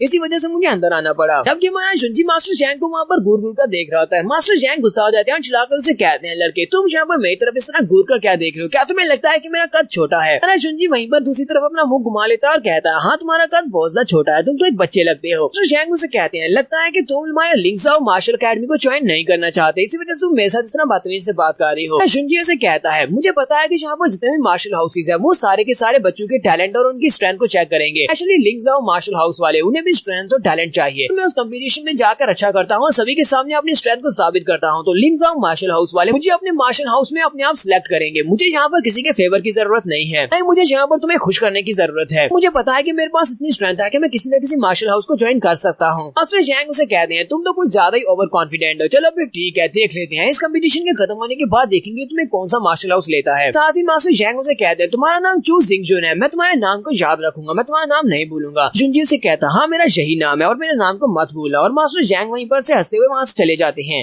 से कहते हैं इस बार के सिलेक्शन में मैं तुम्हारे ऊपर नजर रखने वाला हूँ, मैं तुम्हें देखूंगा, करता हूँ कि तुम यहाँ पर जितनी लंबी छोड़े हो इस सबके ऊपर पूरे भी उतरो। मास्टर जैंग गुस्से के साथ वहाँ से बाहर निकलते हैं, जबकि सिटी लॉर्ड उनको देखकर सोच रहे होते हैं ये तो बिल्कुल भी खुश नहीं है, लगता है कि इनकी मुलाकात अच्छी नहीं रही। मिस जुजियान हमारे जुनजी से कहती है आज तुम्हें हुआ क्या है, मैं अपने मास्टर के सामने कितनी सारी मिन्नतें करके उन्हें यहाँ पर लेकर आई थी लेकिन तुमने सारे का सारा काम खराब कर दिया। मिस जुजियान उसे कहती है मुझे लगता है कि मैं गलत टाइम के ऊपर अपनी मास्टर को लेकर आ गई, क्योंकि तुम्हारा मूड बिल्कुल भी ठीक नहीं था और इसी वजह से तुम्हारी उनके साथ अनबन हो गई है। हमारा जुनजी उसे कहता है मैं इस सबका तुम्हारे पर इल्जाम नहीं डाल सकता कि तुमने ये सब कुछ जानबूझकर किया या फिर जैसे भी किया, प्लीज तुम्हें भी अपने पर इल्जाम डालने की जरूरत नहीं है, कुछ भी हो जाए मुझे लगता है कि मास्टर इस नाम को हमेशा याद रखेंगे, आज उनके साथ जो कुछ भी हुआ है वो इसकी वजह से कम चू जिंगजुन के नाम को याद तो रखेंगे, उन्हें भी पता चलेगा कि चू नाम का भी एक लड़का है। मैं जुजियान उसे कहती है अभी भी 3 दिन बाकी है कंपटीशन के स्टार्ट होने में, मैं चाहती हूँ कि तुम यहाँ पर सारा दिन कल्टीवेट किया करो ताकि तुम अपनी स्ट्रेंथ को बढ़ा सको और ब्रेक थ्रू कर सको। अगर तुम स्पिरिट गैदरिंग ग्राउंड में पहुंच गए तो तुम्हारे लिए चांसेस बढ़ जाएंगे, क्योंकि स्पिरिट गैदरिंग ग्राउंड के एक्सपर्ट्स यहाँ पर बहुत सारे हैं और वो सारे के सारे टूर्नामेंट में हिस्सा लेने वाले हैं। जुनजी से कहता है तुम्हारे कंसर्न के लिए बहुत बहुत शुक्रिया। वो उससे कहते हैं ठीक है मैं यहाँ से जा रही हूँ। तो नेक्स्ट सीन में बाहर के बाजार का दिखाया जाता है सुबह के वक्त, कार में शुई कियान को दिखाते हैं। शुई कियान वहाँ पर बंस खरीद रही होती है और वो कहती है तो बहुत ज्यादा अच्छे हैं और वो दुकानदार के पास से सारे के सारे बंस को खरीद लेती है, जबकि दुकानदार उसे कहता है तुमने यहाँ पर कुछ ज्यादा खरीद ली है, मेरे पास और कुछ भी नहीं बचा। कह दिया ठीक है तो मुझे सारे के सारे दे दो। वो सारे उसके पास से खरीदने के बाद वहीं पर खड़ी होती है, उसके साथ उसकी नौकरानी भी होती है, वो भी वहाँ पर लाट टपका रही होती है, जबकि वो उसे कहती है नहीं मैं तुम्हें इनमें से एक भी नहीं देने वाली, ये सारे के सारे मेरे हैं। एक बार शुई कियान की नजर 100 ट्रेजर पेल की मिस जुजियान के ऊपर पड़ती है, वो भीड़ में उसकी तरफ देख रही होती है, वो अपने बंस को उसको पकड़ा अपनी नौकरानी को पकड़ाकर उसके पीछे चली जाती है ताकि उसे ढूंढ सके। ढूंढते हुए उसका पीछा करते हुए उसके पीछे जाती है लेकिन उसे वो कहीं पर भी नहीं मिलती। वो कहती है पता नहीं वो कहाँ पर चली गई, क्योंकि उसकी नौकरानी को उसने जो अपना बैग पकड़ाया था जिसके अंदर बंस रखे थे वो वहीं पर खाना शुरू कर देती है और कहती है मिस के वापस आने तक तुझे एक भी नहीं बचेगा, सिर्फ और सिर्फ 3 ही बचे, बाकी सारे तो मैंने खा दिए, ये तो बहुत ज्यादा टेस्टी है। विज्ञान वापस आती है और वापस आने के बाद से वहाँ पर और भी ज्यादा बंस दिखाई देते हैं और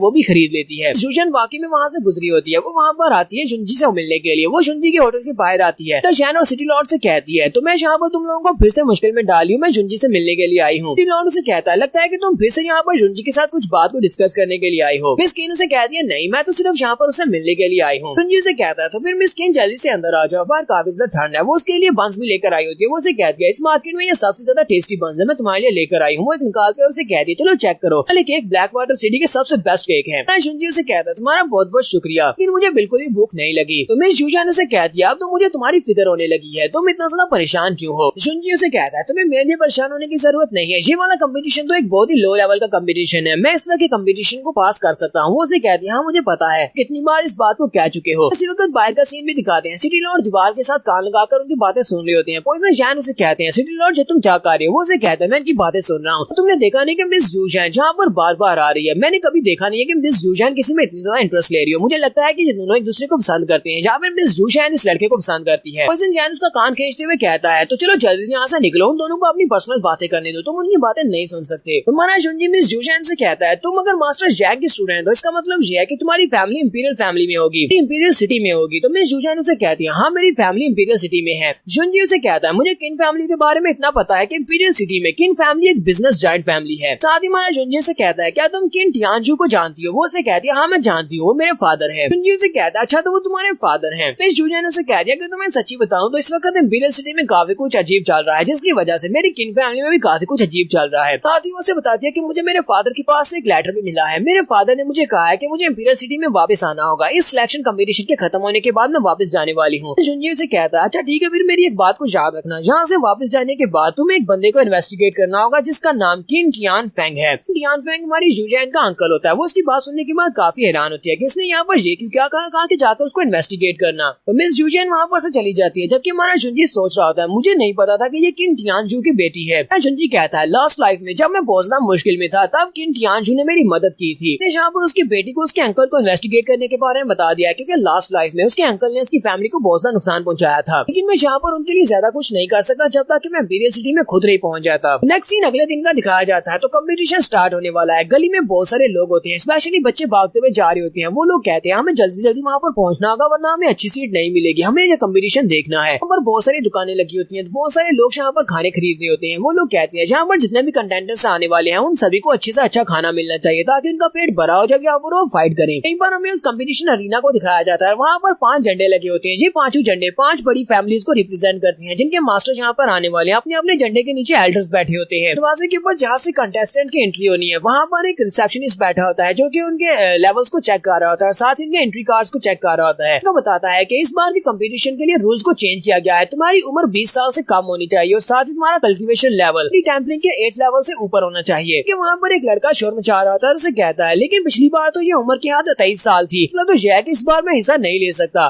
तो वो वहाँ पर शोर मचा रहा था, तो गार्ड से खींच कर पीछे ले जाता है। शुंजी भी वहाँ पर पहुंचता है और उसे कहता है, मैं यहाँ पर रजिस्ट्रेशन के लिए आया हूँ। तो वो बंदा उसे कहता है, यहाँ पर अपना नाम लिख दो, अपना आईडी कार्ड मुझे दिखाओ और अपनी कल्टीवेशन भी शो करवाओ। शुंजी वहाँ पर अपना नाम लिखता है, उसके बाद वो बंदा उसे एक नंबर वाला कार्ड दे देता है जिसके ऊपर 61 नंबर लिखा होता है। फिर साथ ही अरीना में वहाँ पर ढोल बजना स्टार्ट होता है और उसी के साथ ही सभी लोगों से कहा जाता है, सभी लोग खामोश हो जाओ। तो वहाँ पर जो रेफरी होता है वो सभी लोगों से कहता है, हम लोग सबसे पहले 5 हाउसेज के एल्डर्स को वेलकम करेंगे। तो सबसे पहले वो वहाँ पर जुनमेंग मार्शल हाउस के एल्डर गु को वेलकम करते हैं और उसके बाद लिंगजाओ मार्शल हाउस के एल्डर जैंग को वहाँ पर वेलकम किया जाता है और उसके बाद जितने भी 3 बचे हुए मार्शल हाउसेज होते हैं उनके एल्डर्स को वेलकम किया जाता है। जबकि सभी लोग सोच रहे होते हैं ये क्या हुआ, लिंगजाओ मार्शल हाउस वाले ये ज्यादा पावरफुल है, जबकि जुनमेंग मार्शल हाउस वालों के एल्डर को यहाँ पर पहले रिप्रेजेंट किया गया है। तो दूसरा बंदा उसे कहता है, तुम्हें अभी तक समझ नहीं आ रही, यहाँ पर जो रेफरी है, जहाँ पर जितने भी लोग हैं वो सभी लोग जुनमेंग मार्शल हाउस वालों के हैं, इसी वजह से यहाँ पर जुनमेंग मार्शल हाउस को पहले रिप्रेजेंट किया गया है। यहाँ पर सारे एल्डर्स को रिप्रेजेंट करने के बाद यहाँ पर हम कंपटीशन स्टार्ट होने वाला है, जो कि हम लोग नेक्स्ट एपिसोड में देखेंगे। तो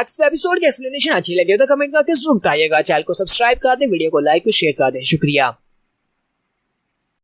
तो गाइस कैसे आप सब लोग स्वर्ड किंग के एपिसोड 28 के साथ हाजिर हो। तो लास्ट एपिसोड के एंड पे हमने देखा था कि अरीना का सीन दिखाया जाता है जहाँ पर एक रेफरी आता है और 5 बड़े मार्शल हाउसेज के रिप्रेजेंटेटिव्स को वहाँ पर रिप्रेजेंट करता है और उन सभी को रिप्रेजेंट करने के बाद वो वहाँ पर उन सभी बच्चों से कहता है कि तुम लोगों का कंपटीशन बहुत जल्दी यहाँ पर स्टार्ट होने वाला है। तो रेफरी उन सभी बच्चों से कहता है तो सभी बच्चे यहाँ पर इस अरीना के सामने लाइनें बना लो। तो आप सभी लोगों को यहाँ पर लाइन में खड़ा होना होगा। सभी के पास सिर्फ और सिर्फ 15 मिनट है। 15 मिनट के बाद अगर कोई बच्चा अरीना में एंटर नहीं हो सका तो उसे यहाँ से डिस्क्वालीफाई कर दिया जाएगा, वो इस टेस्ट में हिस्सा नहीं ले पाएगा। इसलिए जल्दी करो और जल्दी से अरीना के अंदर आ जाओ। फिर साथ ही वो उनसे कहता है तो अब मैं तुम सभी लोगों को यहाँ पर इस कॉन्टेस्ट के रूल के बारे में बताने वाला हूँ। इस कॉम्पिटिशन के रूल्स क्या होंगे। टूर्नामेंट को यहाँ पर 5 बड़े मार्शल हाउसेस सपोर्ट कर रहे हैं, क्योंकि लास्ट के ऊपर जो 5 बच्चे यहाँ पर से पास होंगे उन 5 बच्चों को 5 बड़े मार्शल हाउसेस को ज्वाइन करने का मौका मिलेगा। इस वजह से यहाँ पर ये वाला टेस्ट जो है ये बहुत ज्यादा मेरिट के ऊपर होने वाला है और इसमें बहुत ज्यादा क्लियर रूल्स को फॉलो किया जाएगा। जो भी यहाँ पर रूल्स को फॉलो नहीं करेगा, जो भी यहाँ पर रूल्स को तोड़ेगा, उसे इमीडिएटली डिस्क्वालीफाई कर दिया जाएगा और उसे यहाँ से निकाल दिया जाएगा। तो उन सभी बच्चों के लिए एक बहुत बड़ी अपॉर्चुनिटी है जो कि एक पीक लेवल के वॉरियर बनना चाहते हैं और एक बड़े मार्शल हाउस को ज्वाइन करना चाहते हैं। हमारा शुनजी भी सारे बच्चों की भीड़ में अरीना में आने की कोशिश कर रहा होता है। तो वहाँ पर वह अरीना में आ जाता है तो वहाँ पर एक छोटा लड़का होता है। वो लड़का उसे टच करता है, वो पीछे की तरफ घूमता है तो वो लड़का उसे हेलो बोलता है। उसे हेलो बोलने के बाद कहता है क्या तुम यहाँ पर अकेले हो। शुनजी उसे कहता है लड़के क्या तुम्हें मुझसे कुछ चाहिए। तो बेचारा बहुत सा घबरा जाता है और कहता है ये क्या, मुझे तो लगा ये लड़का अकेला है तो चलो इससे बात करते हैं, शायद ये मेरा दोस्त बन जाए, लेकिन ये तो यहाँ पर गुस्से के साथ मुझसे बात कर रहा है। तो वो लड़का उसे कहता है मेरा नाम युनफेंग है, मैंने देखा कि तुम यहाँ पर अकेले हो तो क्यों ना हम दोनों यहाँ पर आपस में दोस्त बन जाए, हम दोनों दोस्त बनकर आगे बढ़ते हैं। तो हमारा युनजी भी उसके साथ अपना हाथ मिलाता है और उसे कहता है क्या वाकई में तुम्हें लगता है कि मैं तुम्हारा दोस्त बन सकता हूँ। वो उसे अपना नाम बताता है कि मेरा नाम चू जिंगजुन है। युनफेंग उसे कहता है तुम्हारा नाम तो काफी ज्यादा अच्छा है, तुम्हारे नाम के अंदर युन है जबकि मेरे नाम के अंदर फेंग है, हम दोनों का तो काफी अच्छा मैच बनेगा, हम दोनों बहुत ही अच्छे दोस्त बनेंगे। युनफेंग सही यहीं पर हमारे जुंजी को एक पॉइंट भी सुनाता है। वो उसे पॉइंट सुनाता है तो हमारा जुंजी पीछे की तरफ मुड़ जाता है, कहता है लगता है कि ये लड़का पागल है, मुझे इसके साथ यहाँ पर इन्वॉल्व नहीं होना चाहिए, किसी ने मुझे इसके साथ देख लिया तो वो समझेगा मैं पागल हूँ। हमारा जुंजी जैसे पीछे की तरफ मुड़ता है फेंग उसे कहता है लड़के तुम कहाँ पर जा रहे हो, जल्दी से मेरे साथ आओ, अभी मैंने तुम्हें अपने दोस्तों के साथ इंट्रोड्यूस करवाना है। वो उसका बाजू खींचते हुए अपने साथ लेकर दूसरी तरफ चला आता है। हमारा जुंजी उसे कहता है तुम मुझे कहाँ पर लेकर जा रहे हो। वो उसे कहता है दोस्त भी मेरे साथ हैं। यहीं पर साथ ही वो उसे सवाल भी पूछ रहा होता है। वो उसे कहता है तुम कहाँ से आए हो, तुम्हारा कल्टीवेशन लेवल क्या है और कौन से मार्शल हाउस को तुम ज्वाइन करने के लिए जहाँ पर इस कंपटीशन में हिस्सा ले रहे हो। साथ ही वो उसे कहता है तुम्हें ज्यादा परेशान होने की जरूरत नहीं है, मेरे दोस्त भी मेरी तरह बहुत ही अच्छे इंसान है, चलो जल्दी से मेरे साथ आ जाओ, मैं तुम्हें अपने दोस्तों के पास लेकर चलता हूँ। कि हमारा युनजी सोच रहा था यहाँ पर हो क्या रहा है, पता नहीं ये नमूना कहाँ से आया और मुझे खींचकर पता नहीं कहाँ पर लेकर जा रहा है। उन सारे बच्चों के बीच में से उसे खींचते हुए अपने दोस्तों के पास लेकर जाता है। उसके दोस्त वहाँ पर सामने खड़े होते हैं, एक लड़का और लड़की वहाँ पर सामने खड़े होते हैं। वो उसे कहती है तुम कहाँ पर रह गए थे फेंग जी, तुम अपने साथ किसको लेकर आ रहे हो, हमने तुम्हें कहा भी था कि यहाँ पर हमारे साथ ही रहना, फिर भी तुम यहाँ पर इतनी सारी भीड़ में गुम हो गए। तो लड़की आगे बढ़ती है और उसे कहती है फेंग अगर दोबारा तुम यहाँ पर किसी मुसीबत में पड़ गए तो मैं फिर से तुम्हारी मदद करने के लिए बिल्कुल भी नहीं आने वाली, मैंने तुम्हें पहली बार ही बता दिया कि हम लोग कंपटीशन में हिस्सा लेने के लिए जा रहे हैं, पर जाने के बाद तुम्हें हमारे साथ ही रहना होगा। फेंग उसे कहता है ये तुम मेरे साथ किस तरह बात कर रही हो, प्लीज कभी तो मेरे साथ जरा अच्छे से बात किया करो, मैंने कुछ भी बुरा नहीं किया। साथ ही वो उसे कहते हैं ये लड़का कौन है, इसे तुम कहाँ से लेकर आए हो। साथ ही वो लड़का कहता है मुझे ये लड़का कुछ जाना पहचाना लगता है। उसे कहता है हाँ मुझे भी ऐसा ही लगा था, इसलिए तो मैंने इसके साथ दोस्ती की, मैं इसे यहाँ पर तुम लोगों से मिलवाने के लिए लेकर आया हूँ। इस लड़के का नाम चू जिंगजुन है। जबकि हमारा युनजी सोच रहा होता है ये लोग कहते हैं कि मैं इन लोगों को जाना पहचाना लग रहा हूँ, लेकिन मैंने तो इन लोगों को पहले कभी भी नहीं देखा। पर हमारा फेंग युनजी को अपने दोनों दोस्तों के बारे में बताता है। वो उसे कहता है हम तीनों ही ब्लैक वाटर सिटी के जीनियस लोग हैं, हम तीनों जीनियस एक्सपर्ट्स हैं। उस लड़की के बारे में उसे इंट्रोड्यूस करवाते हुए कहता है ये ब्लैक वाटर सिटी में रहती है, इसका नाम कीरू है। फिर वो अपने दोस्त के बारे में बताता है कि इसका नाम जी चुआन है और ये लैंटियान सिटी से है, ये भी एक बड़ा ही टॉप क्वालिटी का एक्सपर्ट है। युनजी भी उन दोनों से मिलकर कहता है मुझे भी तुम लोगों से मिलकर काफी ज्यादा अच्छा लगा। साथ ही कीरू आगे बढ़ती है और हमारे युनजी को साइड पर ले जाकर उसे कहती है तुम्हें इस लड़के के साथ बिल्कुल भी इन्वॉल्व नहीं होना चाहिए, ये एक पागल है, पता नहीं तुम्हारे साथ और क्या हरकतें करेगा, इसी वजह से इससे ज्यादा दूर रहना। जबकि फेंग उसकी बातें सुन रहा होता है और गुस्से के साथ उसे कहता है सिस्टर ये तुम क्या कह रही हो, तुम इस लड़के को मेरे खिलाफ बातें क्यों कर रही हो। तो यहीं पर हमारी शुई कियान भी पहुंच जाती है। शुई कियान उसे देखकर कहती है तो फाइनली तुम यहाँ पर आ ही गए, मुझे नहीं लगा था कि तुम यहाँ पर इस कंपटीशन में हिस्सा लेने के लिए आओगे। तो सभी लोग वहाँ पर से साइड पर हट जाते हैं कि यहाँ पर क्या होने वाला है। सभी लोग कहते हैं लगता है कि फाइट होने वाली है। शुई कियान हमारे युनजी के सामने खड़ी होती है, बाकी के सभी लोग भी वहाँ पर उसके सामने खड़े होते हैं। शुई कियान कहती है तो जिंगजुन तुम यहाँ पर इस लड़की के साथ कौन सी बातें कर रहे हो, तुम्हें पता है ना कि तुम्हारी शादी मेरी बहन के साथ हुई है और मेरी बहन के अलावा तुम यहाँ पर किसी भी लड़की के साथ इस तरह का काम नहीं कर सकते। पर मुझे लगता है कि तुम और ये लड़की दोनों ही यहाँ पर बहुत ज्यादा कमजोर कैंडिडेट्स हो, लगता है कि तुम दोनों एक दूसरे के लिए बने हो। वो लोग भी ये बातें सुनने के बाद काफी ज्यादा हैरान हो रहे होते हैं कि ये यहाँ पर चू जिंगजुन से इस तरह क्यों बात कर रही है। जुनजी जैसे यहाँ पर अपनी वाइफ का नाम सुनता है वो काफी ज्यादा गुस्सा हो जाता है और उसे कहता है तुमने यहाँ पर क्या बकवास की। इसकी वजह से ज्ञान भी काफी हैरान होती है और कह दिया इससे पहले तो इसने इतनी ज्यादा गुस्से के साथ मुझसे कभी भी बात नहीं की, इसको हुआ क्या है। जुनजी वहीं पर अपने गुस्से को शांत करता है और कहता है मैं यहाँ पर इसको ये बात पता चलने नहीं दे सकता कि इस वक्त मेरी वाइफ मेरे साथ नहीं है, वो इसकी बहन भी है, वो शुई फैमिली में जाकर वापस सभी लोगों को बता देगी। 9 फ्रोज पैलेस वाले यहाँ से लेकर चले गए हैं, मैं उसकी वजह से यहाँ पर ज्यादा गुस्सा नुकसान नहीं कर सकता, वरना सभी को पता चल जाएगा।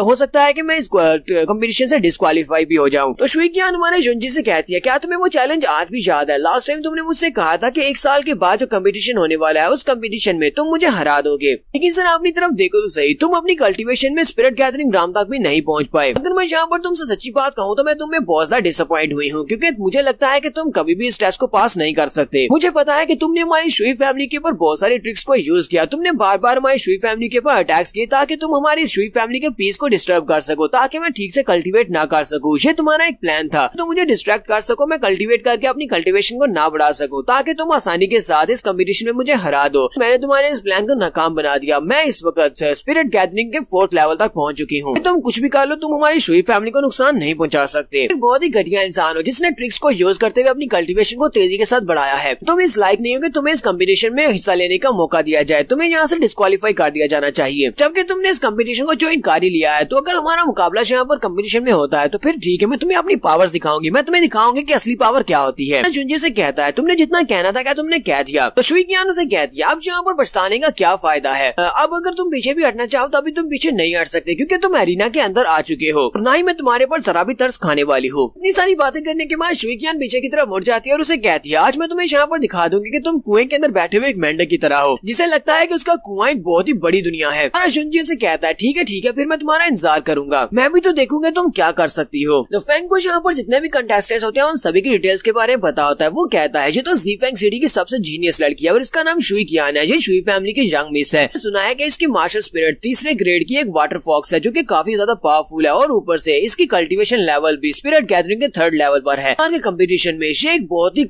स्ट्रॉन्ग कंपटीटर है। इस बार के कंपटीशन में फाइनल 5 में इसका नाम जरूर होगा। शिचुआन हमारे जिंगजुन से कहता है, मुझे नहीं पता था कि तुम्हारा इस लड़की के साथ कोई ना कोई ताल्लुक है, तुम्हारी तो इसके साथ पहले से कोई हिस्ट्री है। रूबी यहाँ पर हैरान हो रही होती है कि आखिर इस लड़के ने इस लड़की से क्या किया होगा। यहीं पर हमारा फैंग उनको बताता है, मुझे ज़ीफेंग सिटी के बारे में काफी कुछ इन्फॉर्मेशन पता है। मुझे पता है कि कुछ साल पहले, 1 साल पहले वहाँ पर कुछ हुआ था। वहाँ पर शुई फैमिली वालों के साथ एक और बड़ी फैमिली हुआ करती थी जिसका नाम चू फैमिली था। काफी साल पहले उन लोगों के आपस में एक मैरिज कॉन्ट्रैक्ट हुआ था, और 1 साल पहले चू फैमिली का जो यंग मास्टर था वो उनके घर गया था शुई फैमिली वालों के पास, और वहाँ पर जाकर उसने एक मैरिज प्रपोजल रखा था। यंग मिस शुइकियान के लिए होना चाहिए था, लेकिन उस लड़के ने वहाँ पर एटीट्यूड दिखाते हुए यंग मिस शुइकियान की बजाय उसकी छोटी बहन, जिसकी माँ सिर्फ एक मिस्ट्रेस थी, उस लड़की के साथ अपनी मैरिज प्रपोजल रखा, और इन लोगों ने उसको एग्री कर लिया और चू फैमिली के यंग मास्टर के साथ उस लड़की को भेज दिया। उस दिन के बाद से शुइकियान की फैमिली काफी ज्यादा गुस्से में, और शुइकियान भी काफी ज्यादा गुस्से में है। लेकिन उस शादी के बाद से चू फैमिली का यंग मास्टर, जो कि चू फैमिली का पैट्रियार्च बन गया, और उसने बहुत ज्यादा तरक्की की। उसने अपनी चू फैमिली को बहुत ज्यादा बड़ा बनाया, और इस वक्त टाउन में सबसे बड़ी फैमिली चू फैमिली, और बहुत सारे एक्सपर्ट्स उनके साथ जुड़ चुके हैं। ये भी कहा जाता है कि उनका जो यंग मास्टर चू है वो काफी ज्यादा पावरफुल है। कहीं पर फैंग को समझ आती है कि यहाँ पर हुआ क्या है। हमारे जुंजी से कहता है, यहाँ पर तो उस लड़की ने तुम्हें कहा कि तुम उसकी बहन की बैग के पीछे ये सब कुछ क्या कर रहे हो, और साथ ही उसने तुम्हें ये भी कहा तुम्हारा सरनेम चू है। कहीं ऐसा तो नहीं है कि वो चू फैमिली के पैट्रियार्च तुम ही हो? जुंजी वहाँ पर उन्हें खामोश होने का इशारा करता है कि बिल्कुल खामोश रहो, यहाँ पर किसी को भी इस बारे में पता नहीं चलना चाहिए। आखिर बात सच है कि चू फैमिली का यंग मास्टर वो मैं ही हूँ। इसी के साथ ही वहाँ पर फिर से ढोल बजता है और उन सभी लोगों से कहता है, सभी लोग खामोश हो जाओ, 15 मिनट पूरे हो चुके हैं, और जितने बच्चे अरीना में आए हैं सिर्फ उन्हीं का टेस्ट लिया जाएगा, बाकी सब डिस्क्वालीफाई हो गए हैं। इसके साथ ही रेफरी उन सभी लोगों से कहता है, इस बार के टूर्नामेंट में सिर्फ और सिर्फ 2 ही राउंड होने वाले हैं। तो पहले राउंड में हम लोग यहाँ पर तुम्हारी मास्टर स्पिरिट के साथ तुम्हारी अपनी कंट्रोल को देखा जाएगा कि तुम अपनी मास्टर स्पिरिट को किस हद तक कंट्रोल कर सकते हो, तुम्हारे पास कितनी ज्यादा एनर्जी है। क्योंकि दूसरे राउंड में जहाँ पर तुम्हारी 1-on-1 कॉम्बैट मैच होने वाले हैं, काफी ज्यादा मैचेस होंगे, जिसके बाद तुम्हारे फाइनल 5 की सिलेक्शन होगी। उन सभी के सामने 5 पिलर्स लाकर रखे जाते हैं, और पिलर्स के सामने 5 स्टोन्स लगे होते हैं। वो उन सभी से कहते हैं, तो तुम्हारा काम यह है कि तुम सभी लोग यहाँ पर आओगे और इस पिलर स्टोन के ऊपर अपना हाथ रखोगे। सॉरी 5 नहीं, वहाँ पर 10 पिलर स्टोन्स लाए जाते हैं। फिर उन सभी लोगों से कहता है, तुम्हें स्टोन के ऊपर अपना हाथ रखना है। अगर तुम्हारा अपनी मास्टर स्पिरिट के साथ नाता काफी ज्यादा मजबूत होगा, यानी कि तुम्हारा उसके साथ कनेक्शन अच्छा होगा, उसके ऊपर जो तीर लगे हुए हैं ये लाइट अप होंगे। अगर तुम यहाँ पर 5 तीरों को लाइट अप कर पाते हो तभी तुम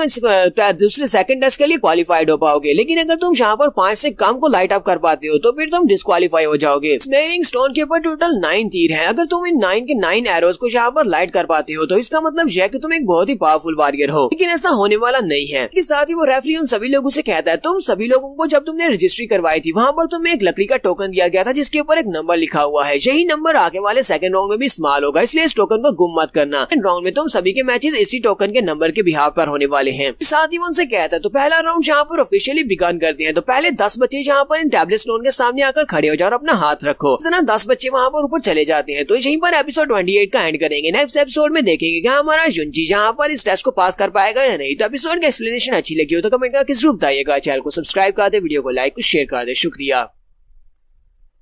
तो गाइस कैसे हैं आप सब लोग। स्वर्ड किंग के एपिसोड 29 के साथ हाजिर हो। तो लास्ट एपिसोड के एंड पे हमने देखा कि फर्स्ट टेस्ट जो होता है स्टार्ट हो जाता है। पहले 10 के बैच को वहां पर बुलाया जाता है। वो जाकर स्टोन टैबलेट के ऊपर अपना हाथ रखते हैं और वो सारे के सारे फेल हो जाते हैं। रेफरी सभी लोगों से कहता है चलो जल्दी से नीचे उतर जाओ और अगला ग्रुप जहाँ पर आ जाओ। और उसके बाद नेक्स्ट ग्रुप वहाँ पर आता है। नेक्स्ट ग्रुप भी सारे का सारे वहाँ पर फेल हो जाता है। सभी देखने वाले बोझदा हैरान होते हैं और कहते हैं जहाँ पर हो क्या रहा है। सभी लोग स्टोन टैबलेट के ऊपर हाथ रखते हैं लेकिन ये लोग एक भी लाइट को वहाँ पर लिट अप नहीं कर पा रहे। इसका मतलब क्या है कि यहाँ पर तो बहुत सारे बच्चे फेल होने वाले हैं। यहाँ पर से 20 बच्चे डिस्क्वालीफाई हो चुके हैं। 20 के 20 ही यहाँ पर इसको जरा भी लाइट अप नहीं कर पाए। इसका मतलब यह है कि इस बार का कंपटीशन बहुत ज्यादा टफ होने वाला है। मिस जूशैन अपने मास्टर जैंग के साथ बैठी होती है। वो मास्टर जैंग से कहती है ये तो सिर्फ एक कंपैटिबिलिटी टेस्ट है, इसको इतना ज्यादा हार्ड बनाने की क्या जरूरत थी। मास्टर जैंग उसे कहते हैं क्योंकि हमारी मास्टर सोल के साथ हमारी कंपैटिबिलिटी ये हमारे टैलेंट और हमारी स्ट्रेंथ को जांचने का एक जरिया है। इतना ज्यादा हमारी कंपैटिबिलिटी अपनी मास्टर सोल के साथ होगी उतना ज्यादा हम लोग फ्यूचर में ज्यादा स्ट्रॉन्ग वॉरियर बन पाएंगे। मिस जूशैन उसे कहती है लेकिन मास्टर जैंग मुझे तो ये पता है कि जब हमारे मास्टर स्पिरिट की ग्रेड जो होगी वो ज्यादा हाई होगी तो हमारी कंपैटिबिलिटी भी उतनी हाई होगी, इसको उतनी ज्यादा पावर को अचीव कर पाएंगे। मास्टर जैंग उसे कहते हैं तुम तो बहुत बड़ी बुद्धू हो, तुम्हें इस बारे में नहीं पता। तुम्हारी मास्टर स्पिरिट एक लो लेवल की मास्टर स्पिरिट है लेकिन उसके साथ तुम्हारी कंपैटिबिलिटी बहुत ज्यादा पावरफुल है। इसका मतलब यह है कि वो लो लेवल की मास्टर स्पिरिट के साथ भी तुम एक हाई ग्रेड की मास्टर स्पिरिट को आसानी से हरा सकती हो। लेकिन अगर तुम्हारी मास्टर स्पिरिट चाहे एक 5th लेवल की मास्टर स्पिरिट ही क्यों ना हो, लेकिन अगर तुम्हारी उसके साथ कंपैटिबिलिटी बहुत ज्यादा कम है तो तुम बैटल में उसे आसानी से यूज नहीं कर पाओगी, जिसकी वजह से तुम एक लो ग्रेड की मास्टर स्पिरिट वाले बंदे से भी आसानी से हार सकती हो। वैसे तो सभी लोगों को यही लगता है कि जितना ज्यादा आपकी मास्टर स्पिरिट का ग्रेड ज्यादा होगा आप उतने ज्यादा स्ट्रॉन्ग बन सकते हैं, लेकिन असल बात ये नहीं होती। असल बात ये है जो कि आज तुम लोगों को यहाँ पर पता चल रही है। ये बात सिर्फ और सिर्फ एक्सपर्ट्स को ही पता होती है। नेक्स्ट मैच में हमारा जीचुआन वहाँ पर जाता है। तो जीचुआन जब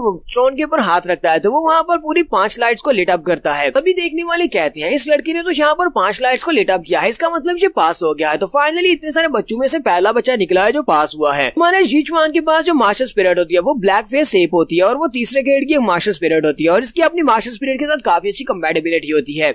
इसी वजह से ये इस टेस्ट को पास कर पाया है। जीचुआन के दोस्त भी काफी ज्यादा खुश होते हैं और कहते हैं हमें पहले से पता था कि तुम ये कर लोगे, तुम इस टेस्ट को पास कर लोगे। मिस जूशैन मास्टर जैंग से कहती है मास्टर जैंग मुझे तो आज ये बात पता चली कि इस तरह भी होता है। मास्टर जैंग उसे कहते हैं तुम्हें ये सब कुछ नहीं पता, तुम्हें मास्टर स्पिरिट की कंपैटिबिलिटी के बारे में भी नहीं पता और यहाँ पर तुम कहती हो कि तुम मेरी स्टूडेंट हो। दोबारा कभी किसी के सामने ये मत कहना कि तुम मेरी स्टूडेंट हो। जूशैन उनके साथ लाड करते हुए कहती है मास्टर जैंग अब बस भी करे, आपको मुझे पहले ये बात बतानी चाहिए थी। आप मेरे मास्टर है तो आपने मुझे ये बात क्यों नहीं बताई। नेक्स्ट बारी फैंग की होती है। तो फैंग ऊपर जाता है और जाकर उस पत्थर के ऊपर हाथ रखता है तो भी वहाँ पर 5 लाइट्स को लिट अप करता है। उसके पास जो मास्टर स्पिरिट होती है वो 4th ग्रेड की मास्टर स्पिरिट होती है जो कि रेड डाई सिल्वर मार्टिन होता है। उसके बाद हमारी कीरू की बारी आती है। कीरू भी वहाँ पर जाती है और इस बार कीरू 6 लाइट्स को लिट अप करती है। उसके पास जो मास्टर स्पिरिट होती है वो भी 4th ग्रेड की मास्टर स्पिरिट होती है जिसका नाम ब्लू फ्लैश बटरफ्लाई होता है। तीनों ही दोस्तों ने यहाँ पर अपने अपने पहले टेस्ट को पास कर लिया। तीनों बहुत ज्यादा खुश होते हैं और कहते हैं हमें पता था कि हम लोग ये कर लेंगे, हम लोगों ने पहले टेस्ट को पास कर लिया, हम लोग तो वाकई में ब्लैक वाटर सिटी के जीनियस हैं। अब ये तीनों यहाँ पर जश्न मना रही होती हैं। उसी वक्त वहाँ पर शुइकियान उनके पास से गुजरती है। शुइकियान उन सभी लोगों से कह दिया तुम सभी लोग तो बहुत ही लो लेवल के मैगेट्स हो, तुम लोग यहाँ पर एक छोटी सी जीत के ऊपर बहुत ज्यादा खुशी मना रहे हो। लोगों को क्या लगता है कि इस लड़की ने यहाँ पर 6 लेवल्स को लिट अप किया है तो ये सबसे बेस्ट है। मैं तुम्हें दिखाती हूँ कि बेस्ट क्या होता है। साथ ही वो हमारे जुंजी की तरफ देखती है और उसे कहती है तो जुंजी आज तुम्हें यहाँ पर पता चलने वाला है कि मैं कितनी ज्यादा बेस्ट हूँ। अब जरा देखते जाओ मैं कैसे यहाँ पर तुम्हें दिखाती हूँ। दोनों की पावर में कितना बड़ा गैप है और तुम मेरे करीब भी नहीं पहुँच सकते। हम दोनों में जमीन आसमान का फर्क है। सभी लोग वहाँ पर सोच रही होती है ये लड़की कौन है, ये तो बहुत ज्यादा एरोगेंट है। एक लड़का कहता है मुझे पता है ये शुइकियान है, तो सी फैंग सिटी की शुई फैमिली की यंग मिस है, इसका नाम शुइकियान है और ये बहुत ज्यादा एरोगेंट और बहुत ज्यादा स्ट्रॉन्ग भी है। रेफरी सभी लोगों से कहता है सभी लोग शांत हो जाओ, जहाँ पर चुपचाप अपना टेस्ट पूरा करो। साथ ही रेफरी उन लोगों से कहता है सभी कंटेस्टेंट जल्दी से अपनी जगह के ऊपर आकर खड़े हो जाओ और अपने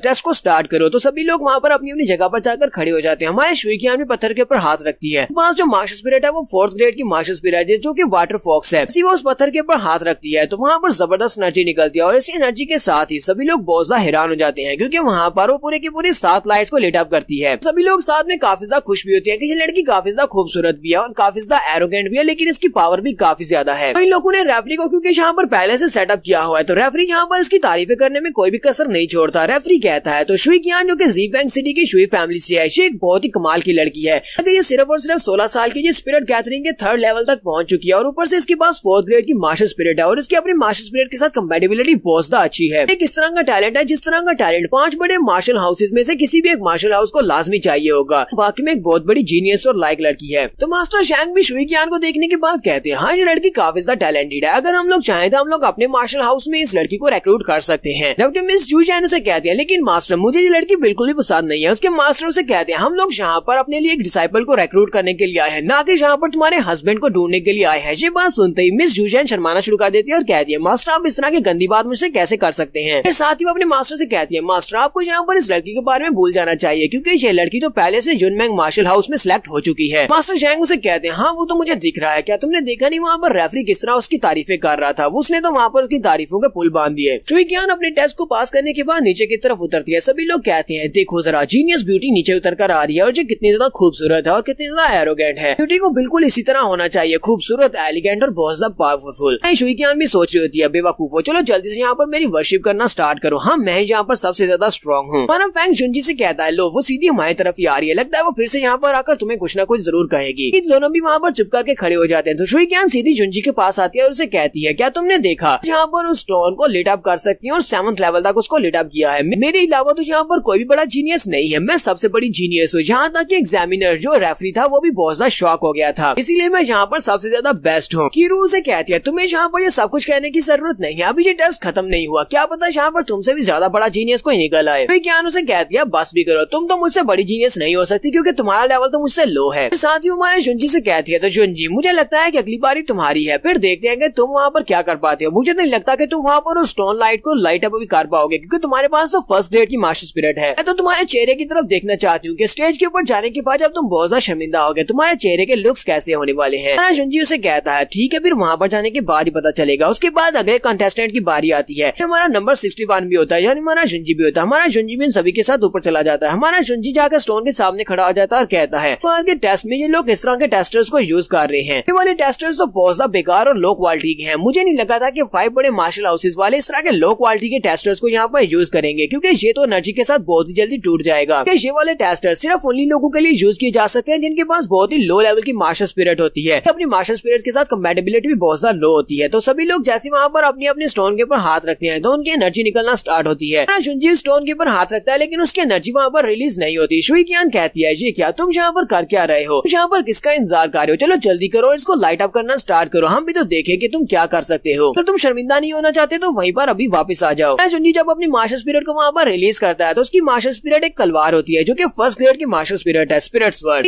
देखने वाले वहाँ पर हंसना शुरू कर देते हैं और कहते हैं ये क्या, ये लड़का तो सबसे बड़ा बेकार इंसान है, इसके पास 1st ग्रेड की मार्शल स्पिरिट है जो सिर्फ एक तलवार है और तलवार भी टूटी फूटी लग रही है। 1st ग्रेड की मार्शल स्पिरिट के साथ ये तो स्टोन को लाइट अप भी नहीं कर सकता, इसे वहाँ पर शर्मिंदा होने की बजाय अभी नीचे आ जाना चाहिए। मास्टर शैंग भी कहते हैं मुझे लगता है कि ये एरोगेंट लड़का 1st राउंड को भी पास नहीं कर पाएगा। मिस जूजान कहती है मुझे लगता है कि उस टेस्टर के साथ कोई मसला है, इसी वजह से वो लाइट अप नहीं हो पा रहा। मास्टर शैंग से कहते हैं नहीं वो टेस्टर बिल्कुल ठीक है। विज्ञान भी काफी ज्यादा खुश हो रही होती है और कहती है ये लड़का तो यहाँ पर एक लाइट को भी लाइट अप नहीं कर पा रहा, मुझे नहीं लगता कि ये एक को भी लाइट अप कर पाएगा, ये यहीं पर शर्मिंदा होकर फेल हो जाएगा। शैंग भी कहता है इसके टेस्टर के अंदर से कोई भी रिस्पॉन्स नहीं निकल रहा, क्या हुआ यहाँ पर हो क्या रहा है। फिर साथ ही अचानक से वहाँ से लाइट निकलती है और उसी लाइट के साथ ही सारी की सारी लाइट्स जो होती हैं वो लाइट अप हो जाती हैं और इसी के साथ ही वहाँ पर उसके अंदर क्रैक्स पड़ना स्टार्ट होते हैं। वो सारे का सारा स्टोन वहाँ पर टुकड़े टुकड़े हो जाता है। देखने वाले बहुत हैरान हो जाती है और कहते हैं ऐसा कैसे हो सकता है। लड़के की मार्शल स्पिरिट के साथ कंपैटिबिलिटी इतनी ज्यादा है कि इस लड़के ने वहाँ पर पूरे के पूरे स्टोन टैबलेट को ही तोड़ दिया है। वहाँ पर 9 लाइट्स तो जली थी, उसके साथ साथ पूरे का पूरा स्टोन टैबलेट भी वहाँ पर टूट गया क्योंकि इसकी एनर्जी बहुत ज्यादा थी। तो टेस्टर यहाँ पर इसकी एनर्जी को माप नहीं सका। सभी लोग वहाँ पर हमारे जुनजी की तारीफें कर रहे होते हैं कि हम लोगों ने इस तरह का पहले कभी भी कोई भी नहीं देखा। शुई कियान भी इस बात से काफी ज्यादा शर्मिंदा हो रही होती है।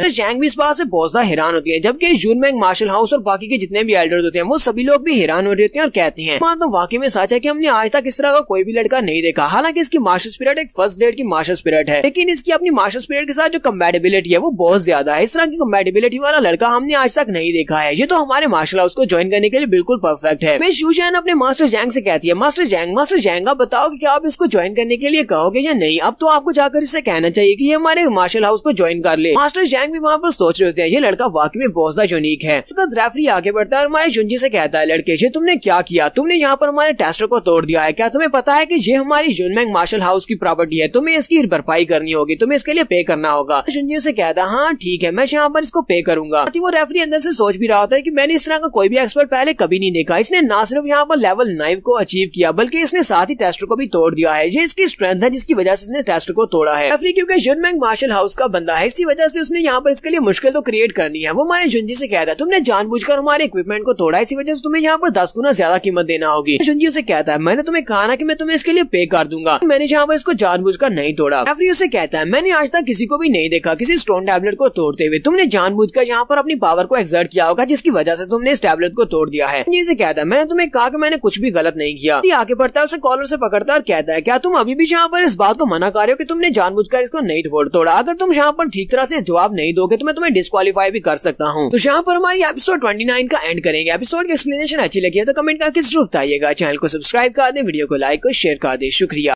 तो गाइस कैसे हैं आप सब लोग? स्वर्ड किंग के एपिसोड 30 के साथ हाजिर हो। तो लास्ट एपिसोड के एंड पे हमने देखा था हमारा जुंजी क्योंकि टेस्टर को तोड़ देता है जिसकी वजह से रेफरी उसे कहता है तुमने टेस्टर को जानबूझ के तोड़ा है, मैं इसके लिए डिस्क्वालीफाई भी कर सकता हूँ। उसने उसको कॉलर से पकड़ा होता है। बाकी के सभी बच्चे भी उसकी तरफ घूर घूर कर देख रहे होते हैं कि ये रेफरी यहाँ पर कर क्या रहा है। जब रेफरी को लगता है कि उसने यहाँ पर सभी की नजरों में आ रहा है तो सभी से कहता है तुम सभी लोग मेरी तरफ घूर कर क्या देख रहे हो, चलो जल्दी से वापस जाओ। साथ ही हमारे जुंजी को भी छोड़ देता है। जुंजी उसे कहता है मैंने तुम्हें कहा ना कि मैं इसके लिए पे करूंगा तो जल्दी से मेरा गला छोड़ो, और वो भी उसे वहाँ पर हाथ छुड़वाकर वहाँ से नीचे की तरफ उतर आता है। रेफरी यहाँ पर ज्यादा कुछ नहीं कर सकता इसी वजह से वो शांत हो जाता है। जुंजी जब नीचे आता है तो उसके तीनों दोस्त बहुत ज्यादा एक्साइटेड हो जाते हैं। वो उसे कहते हैं तुमने वाकई में कमाल कर दिया, तुम तो वाकई में बहुत ज्यादा अमेजिंग हो। हीरो उसे कहती है तुम तो वाकई में एक बहुत बड़े जीनियस हो, अगर तुम्हारे सामने मैं अपने आप को जीनियस कहूंगी तो मैं तो एक बहुत बड़ी बुद्धू होंगी। बाकी के सभी लोग भी भागते हुए वहाँ पर हमारे जुंजी के आसपास आकर खड़े हो जाते हैं और उसे कहते हैं दोस्त तुम तो वाकई में बहुत ज्यादा जीनियस हो। क्या भी वहाँ पर सोच रही होती है क्या वाकई में ये हमारा वही जुंजी है, पास कोई भी कल्टीवेशन की पावर नहीं थी लेकिन इसने यहाँ पर इस टेस्टर को तोड़ दिया। क्या वाकई में इसकी कल्टीवेशन की पावर इतनी ज्यादा थी, इसकी कंपैटिबिलिटी इतनी ज्यादा थी कि इसने टेस्टर को तोड़ दिया। जहाँ पर इसने कोई चीटिंग की है। सारे के सारे लोग मेरे इर्द गिर्द होने चाहिए थे। यहाँ पर ये सभी लोग मेरे इर्द गिर्द होते और मेरी तारीफ कर रहे होते, लेकिन इस वक्त ये सभी लोग जुंजी के इर्द गिर्द हैं। पर एक बंदा नीचे उतर आता है और शुइकियान से कहता है मिस शुइकियान हमारे मास्टर गु आपसे मिलना चाहते हैं। शुइकियान उसे कहती है अच्छा ठीक है फिर मैं तुम्हारे साथ आती हूँ। वो उसे अपने साथ लेकर वहाँ पर बैक साइड पर चला जाता है जहाँ पर मास्टर गु उसका इंतजार कर रहे होते जो कि जुनमेंग मार्शल हाउस के रिप्रेजेंटेटिव है। मास्टर गु शुइकियान से कहते हैं तुम्हारे फादर और तुम्हारी फैमिली के मुताबिक तुम लोगों ने कहा था कि ये लड़का एक बिल्कुल क्रिपल है, उसके पास पावर नहीं है और उसने वहाँ पर एलिक्सर्स को यूज करके अपनी कल्टीवेशन को बढ़ाया है, बॉडी टेम्परिंग के 8 लेवल तक पहुँच पाया है। लेकिन यहाँ पर देखकर तो बिल्कुल भी ऐसा नहीं लग रहा। उसने वहाँ पर अपनी ओरिजिनल पावर को शो करवाया जिससे उसने टेस्टर को ही तोड़ दिया। मुझे ये बताओ कि क्या तुम लोगों ने मुझसे झूठ बोला था? इसके स्कोर इतने अच्छे कैसे हैं? शुइकियान उसे कहती है नहीं सर हम लोगों ने आपसे कोई भी झूठ नहीं बोला। 1 साल पहले तक तो इसके पास कोई भी कल्टीवेशन की पावर नहीं थी, ये बिल्कुल एक बेकार लड़का था और बॉडी टेम्परिंग के 2 लेवल पर था। हम लोग यहाँ पर कहेंगे ये एक बहुत ही गिफ्टेड लड़का है, फिर भी यहाँ पर अपनी कल्टीवेशन को इतनी तेजी के साथ कैसे बढ़ा सकता है? सिर्फ 1 ही साल में ये बॉडी टेम्परिंग के 9th लेवल तक पहुंच चुका है। आपको नहीं लगता कि इस लड़के ने यहाँ पर किसी किस्म का एलिक्सर या फिर चीटिंग मेथड को यूज किया होगा तब इसने अपनी कल्टीवेशन को तेजी से बढ़ाया है? तो मास्टर गु से कहते हैं तुमने मुझे यहाँ पर जो कुछ भी बताया है मुझे नहीं लगता कि उस सब का कोई फायदा भी है, क्योंकि वहाँ पर उस लड़के ने जो टैलेंट शो करवाया है बाकी के चारों मार्शल हाउस के लॉर्ड्स ने वहाँ पर ये सब कुछ देख लिया है। हम लोग यहाँ पर उसके लिए मुश्किल भी क्रिएट करें तभी उसे 5 बड़े हाउसेज में से कोई ना एक वहाँ पर जरूर ज्वाइन करने की ऑफर जरूर करेगा। फिर साथ ही मास्टर गु से कहते हैं तुम्हें ज्यादा परेशान होने की जरूरत नहीं है, मैंने रेफरी को पहले से खरीद लिया है। वहाँ पर जो रेफरी है वो हमारे लिए काम कर रहा है, वो उसके लिए जरूर मुश्किल क्रिएट करेगा और आने वाले जितने भी टेस्ट हैं जैसे ही उसे मौका मिलेगा वो उस लड़के को एलिमिनेट करने के लिए कोई भी चांस खाली नहीं छोड़ेगा।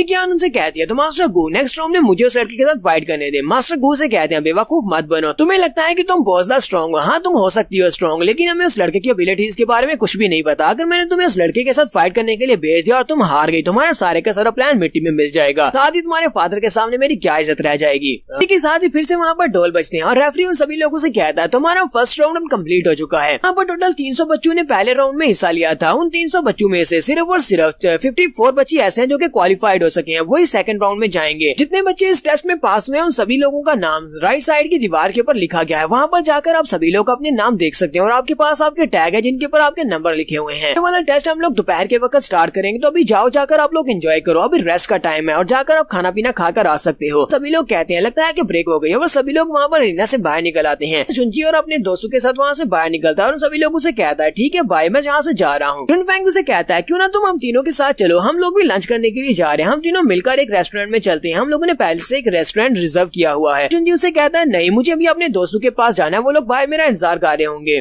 तो फेंग उसे कहता है क्यों ना तुम अपने दोस्तों को भी यहाँ पर ले आओ, वो लोग भी तुम्हारे साथ ही यहाँ पर आ जाएंगे और हम चारों पांचों मिलकर वहाँ पर बैठकर खाना खाएंगे। हमारा जुनजी उनसे कहता है ठीक है, फिर नेक्स्ट टाइम मैं उन्हें ले आऊंगा। और हमारा जुनजी वहाँ से बाहर निकल आता है। बाहर आता है तो एल्डर जैन और उसके साथ लेडी लॉर्ड बहुत खुश होते हैं और कहते हैं शंग मास्टर, मुझे तो पहले से पता था कि आप वहाँ पर सबके छक्के छुड़ा देंगे। पर उन्हें एक रेस्टोरेंट दिखाई देता है। जुनजी कहता है चलो इस रेस्टोरेंट में चलते हैं, जबकि उस रेस्टोरेंट में मास्टर जैंग और उनकी यूजैन वो लोग पहले से वहाँ पर बैठे खाना खा रहे होते हैं। यूजैन मास्टर जैंग से कहती है मास्टर आपका बहुत बहुत शुक्रिया, ये खाना काफी ज्यादा टेस्टी है। एक बार उसकी नजर हमारे जुनजी के ऊपर पड़ती है कि वो लोग भी अभी होटल में एंटर हुए हैं। यूजैन कहती है मैं अभी जाकर उनको बुलाकर लाती हूँ। मास्टर जैंग उसे रोक देते हैं और कहते हैं रुको, तुम्हें वहाँ पर नहीं जाना चाहिए। पता है ना कि लास्ट टाइम जब मैं उस लड़के से मिला था हमारी मीटिंग कितनी ज्यादा खराब रही थी, वो कुछ ज्यादा ही एरोगेंट लड़का है। अगर हम लोग अभी जाकर उस लड़के से मिलते हैं और उस लड़के का एटीट्यूड और भी ज्यादा बढ़ जाएगा, इसलिए फिलहाल के लिए मैं उस लड़के को देखना नहीं चाहता। दूसरी बात, तुम उसे यहाँ पर क्यों बुला रही हो, उसे खुद हमारे पास आना चाहिए। एक बहुत ही फेमस मास्टर हूँ मैं, मास्टर जैंग हूँ, मैं यहाँ पर किसी भी छोटे जूनियर को यहाँ पर नहीं बुलाने वाला। यूजैन कहती है लेकिन मास्टर अगर किसी दूसरे मार्शल हाउस ने उसको पहले ऑफर कर दिया और वो दूसरे मार्शल हाउस में चला गया तो फिर क्या होगा। मास्टर जैंग उसे कहते हैं तुम्हें बिल्कुल भी परेशान होने की जरूरत नहीं है। वहाँ पर जितने भी बाकी के एल्डर्स आए हैं जो कि अपने मार्शल हाउसेस को रिप्रेजेंट कर रहे हैं, वो सभी लोग अपने मार्शल हाउस के जो पैट्रियार्च है या फिर उनका जो लीडर है उसके ऑर्डर्स मानने के बाद ही किसी को अप्रोच करेंगे। लेकिन मैं एल्डर जैंग हूँ, मैं अपने फैसले खुद ले सकता हूँ। अगर मैं चाहूँ तो मैं इस लड़के को अभी जाकर कह सकता हूँ कि हमारे मार्शल हाउस को ज्वाइन कर लो। मुझे लगता है कि सेकंड राउंड में जब इसका मुकाबला काफी सारे टफ ओपोनेंट्स के साथ होगा तब वहाँ पर पता चलेगा, तब जब ये वहाँ पर शर्मिंदा होगा उसके बाद हम लोग इसके पास जाएंगे और इसको जाकर ऑफर करेंगे। बहुत ज्यादा शर्मिंदा हो जाएगा और बाकी का कोई भी मार्शल हाउस इसको एक्सेप्ट नहीं करेगा और हम लोग इसको एक्सेप्ट कर लेंगे। इसके बाद ज्यादा एरोगेंट नहीं रहेगा। तो मिस यूजैन भी वहाँ पर हंसना शुरू कर देती है और कहती है हाँ मुझे लगता है ऐसे ही करना चाहिए। नेक्स्ट सीन दोपहर के वक्त का दिखाया जाता है। दोपहर के वक्त रेफरी उन सभी लोगों से कहता है तो ये वाला जो कॉम्बैट मैच है ये 1-on-1 कॉम्बैट मैच होने वाला है, जहाँ पर आप सभी लोगों के नंबर लिखकर इस एक बॉक्स के अंदर रख दिए गए हैं। वहाँ से मैं आप सभी के नंबर्स को निकालूंगा, जिसका नंबर आता जाएगा वो दोनों कंटेस्टेंट यहाँ पर आपस में फाइट करेंगे। जहाँ पर जो रैंडम नंबर होंगे जिसका नंबर निकलेगा वही फाइट करेगा। यहाँ पर तुम सभी लोगों की फाइट को देखकर जो एल्डर्स होंगे वो लोग इस बात को जज करेंगे क्या तुम लोग किसी 5 मार्शल हाउसेज में से किसी मार्शल हाउस को ज्वाइन करने के लायक हो या नहीं। यहाँ पर जो भी यहाँ पर मैच को हारेगा उसको उसी वक्त एलिमिनेट कर दिया जाएगा, उसे बाहर जाना होगा और उसके बाद विनर जो होगा वो अगले मैच में जाएगा और अगले मैच को जीतेगा। यहाँ तक कि हमें आखिर के ऊपर 5 विनर्स नहीं मिल जाते, आखिर के ऊपर हमें 5 विनर्स मिल जाएंगे। उस वक्त ये मैच खत्म हो जाएगा और उन 5 को 5 बड़े मार्शल हाउसेज को ज्वाइन करने का मौका मिलेगा। फिर साथ ही उनसे कहता है तो मैं यहाँ पर सबसे पहले 2 स्ट्रिक्स को निकालूंगा और उसके बाद देखूंगा कौन कौन से नंबर है। फिर उन सभी लोगों से कहता है तो इस मैच में आप लोग वेपन्स को यूज कर सकते हैं लेकिन आप एक दूसरे की जान नहीं ले सकते। तो जब वो वहाँ पर से 2 नंबर निकालता है तो उनमें से एक नंबर हमारे फैंग का भी होता है। वो कहता है तो इसमें एक फैंग है और दूसरा एक और लड़का होता है। तो कीरू हमारे जाओ फैंग से कहती है जाओ फैंग अगर तुम वहाँ पर जाने के बाद पहली मैच को हार जाते हो तो इस बारे में सोचना मत के 5 बड़े फैमिली में से कोई एक हाउस तुम्हें अपने लिए एक्सेप्ट करेगा। फिर साथ ही वो से कहती है ब्लैक वाटर सिटी को छोड़कर यहाँ से चले जाना अगर तुम हार जाते हो और दोबारा किसी को ये भी मत बताना कि मैं तुम्हारी दोस्त हूँ। जाओ फैंग उसकी बात सुनते ही गुस्सा हो जाता है और कहता है तुम्हें ऐसा क्यों लगता है कि मैं यहाँ पर पहली मैच को हारने वाला हूँ, अब मैं इतना भी कमजोर नहीं हूँ। और वो गुस्से के साथ जल्दी से रीना में चला जाता है। तो रीना में जो लड़का होता है उसके पास तलवार होती है, वो उस लड़के से कहता है हाँ क्यों नहीं चलो फाइट करते हैं। के सामने वाला जो ओपोनेंट होता है वो बहुत ज्यादा शांत होता है। जाओ फैंग कहता है ये क्या इतना ज्यादा शांत कैसे, जबकि मैं बहुत ज्यादा नर्वस हो रहा हूँ। रेफरी कहता है तुम लोग स्टार्ट कर सकते हो। सामने वाला ओपोनेंट बड़ी स्पीड से अपनी तलवार लेकर हमारे फैंग के ऊपर अटैक करने के लिए आगे बढ़ता है। जब वो अपनी तलवार को घुमाकर उसके ऊपर अटैक करता है तो फैंग उसके अटैक को अवॉइड करता है। वो फिर से पीछे की तरफ घूमकर उसके ऊपर अटैक करता है तो फैंग अपने ब्लेड को सामने करते हुए उसके अटैक को ब्लॉक कर लेता है। उसके अटैक को ब्लॉक करते हुए कहता है लगता है कि तुम ऐसे हार नहीं मानने वाले, मुझे तो लगता है कि तुम्हें अभी यहाँ से चले जाना चाहिए, कहीं ऐसा ना हो कि तुम छोटे बच्चे यहाँ पर जख्मी हो जाओ। घर जाकर पहले कुछ और साल तक ट्रेनिंग करो उसके बाद यहाँ पर आना।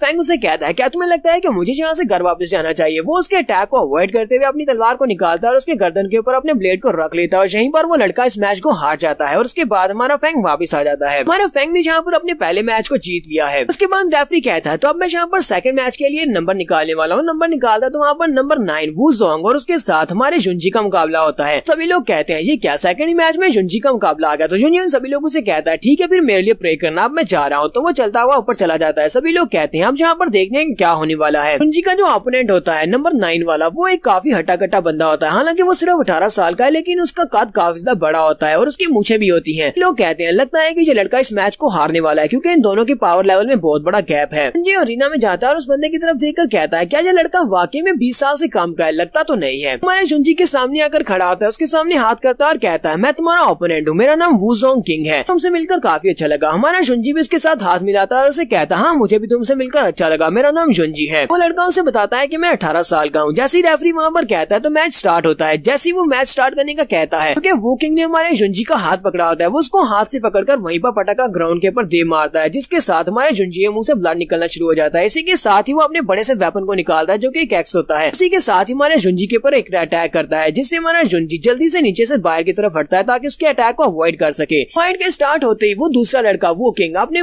बड़े से एक्स को घुमाते हुए हमारे जुंजी के ऊपर बार बार अटैक कर रहा होता है। वो बड़ी फोर्स के साथ अपने एक्स को घुमा रहा होता है क्योंकि वो काफी हटा कटा होता है, इसी वजह से वो उसके अंदर बहुत ज्यादा फोर्स लगा सकता है। हमारा जुंजी उसके अटैक्स को अभी तक जहाँ पर सिर्फ और सिर्फ अवॉइड कर रहा होता है। वो जंप करते हुए पीछे की तरफ हटता है, उसके मुंह से ब्लड निकल रहा होता है। वो उसे कहता है तुम तो वाकई में बहुत ज्यादा अमेजिंग हो, तुमने मेरे सारे के सारे अटैक्स को अवॉइड कर लिया, अब तो मुझे तुम बहुत ज्यादा पसंद आने लगे हो, लेकिन तुम्हारी जो किस्मत ज्यादा देर तक जहाँ पर साथ नहीं देगी। अभी देखने वाले सोच रहे होते हैं लगता है कि ये मैच की आउटकम पहले से डिसाइड हो चुकी है, यही बड़ा बंदा यहाँ पर इस मैच को जीतने वाला है। वू किंग इससे बहुत ज्यादा स्ट्रॉन्ग है और उसकी फिजिकल स्ट्रेंथ इसको बहुत बड़ा एडवांटेज दे रही है। दूसरे लड़के की मास्टर स्पिरिट भी बहुत ज्यादा लो लेवल की है, वो इसको ब्लॉक भी नहीं कर सकता। ऊपर से उस बंदे की स्पीड भी काफी ज्यादा होती है। फैंग कहता है ये यहाँ पर मसले की बात है क्योंकि उस बंदे की स्पीड काफी ज्यादा है और स्पीड की वजह से वो यहाँ पर हमारे फैंग का मुकाबला कर सकता है, यानी जुंजी का मुकाबला कर सकता है। वू किंग हमारे जुंजी से कहता है तुम्हारी किस्मत बार बार तुम्हारा साथ नहीं देगी। हमारा जुंजी उसे कहता है तुम्हारे लिए भी सेम यही है कि तुम्हारी किस्मत भी बार बार तुम्हारा साथ नहीं दे सकती। बात सुनते ही वू किंग काफी गुस्सा आ जाता है और उसे कहता है लड़के इस बात के ऊपर तुम बहुत ज्यादा पछताने वाले हो। फिर से अपने एक्स को लेकर हमारे जुंजी के ऊपर अटैक करना स्टार्ट करता है, जबकि हमारा जुंजी उसके अटैक्स को वहाँ पर अवॉइड करना स्टार्ट करता है। यहाँ पर हम लोग अपनी एपिसोड 30 का एंड करेंगे। नेक्स्ट एपिसोड में देखेंगे हमारा जुंजी इस वू किंग को हरा पाएगा या नहीं। एपिसोड की एक्सप्लेनेशन अच्छी लगी हो तो कमेंट करके जरूर बताइएगा। चैनल को सब्सक्राइब कर दें, वीडियो को लाइक और शेयर कर दें। शुक्रिया।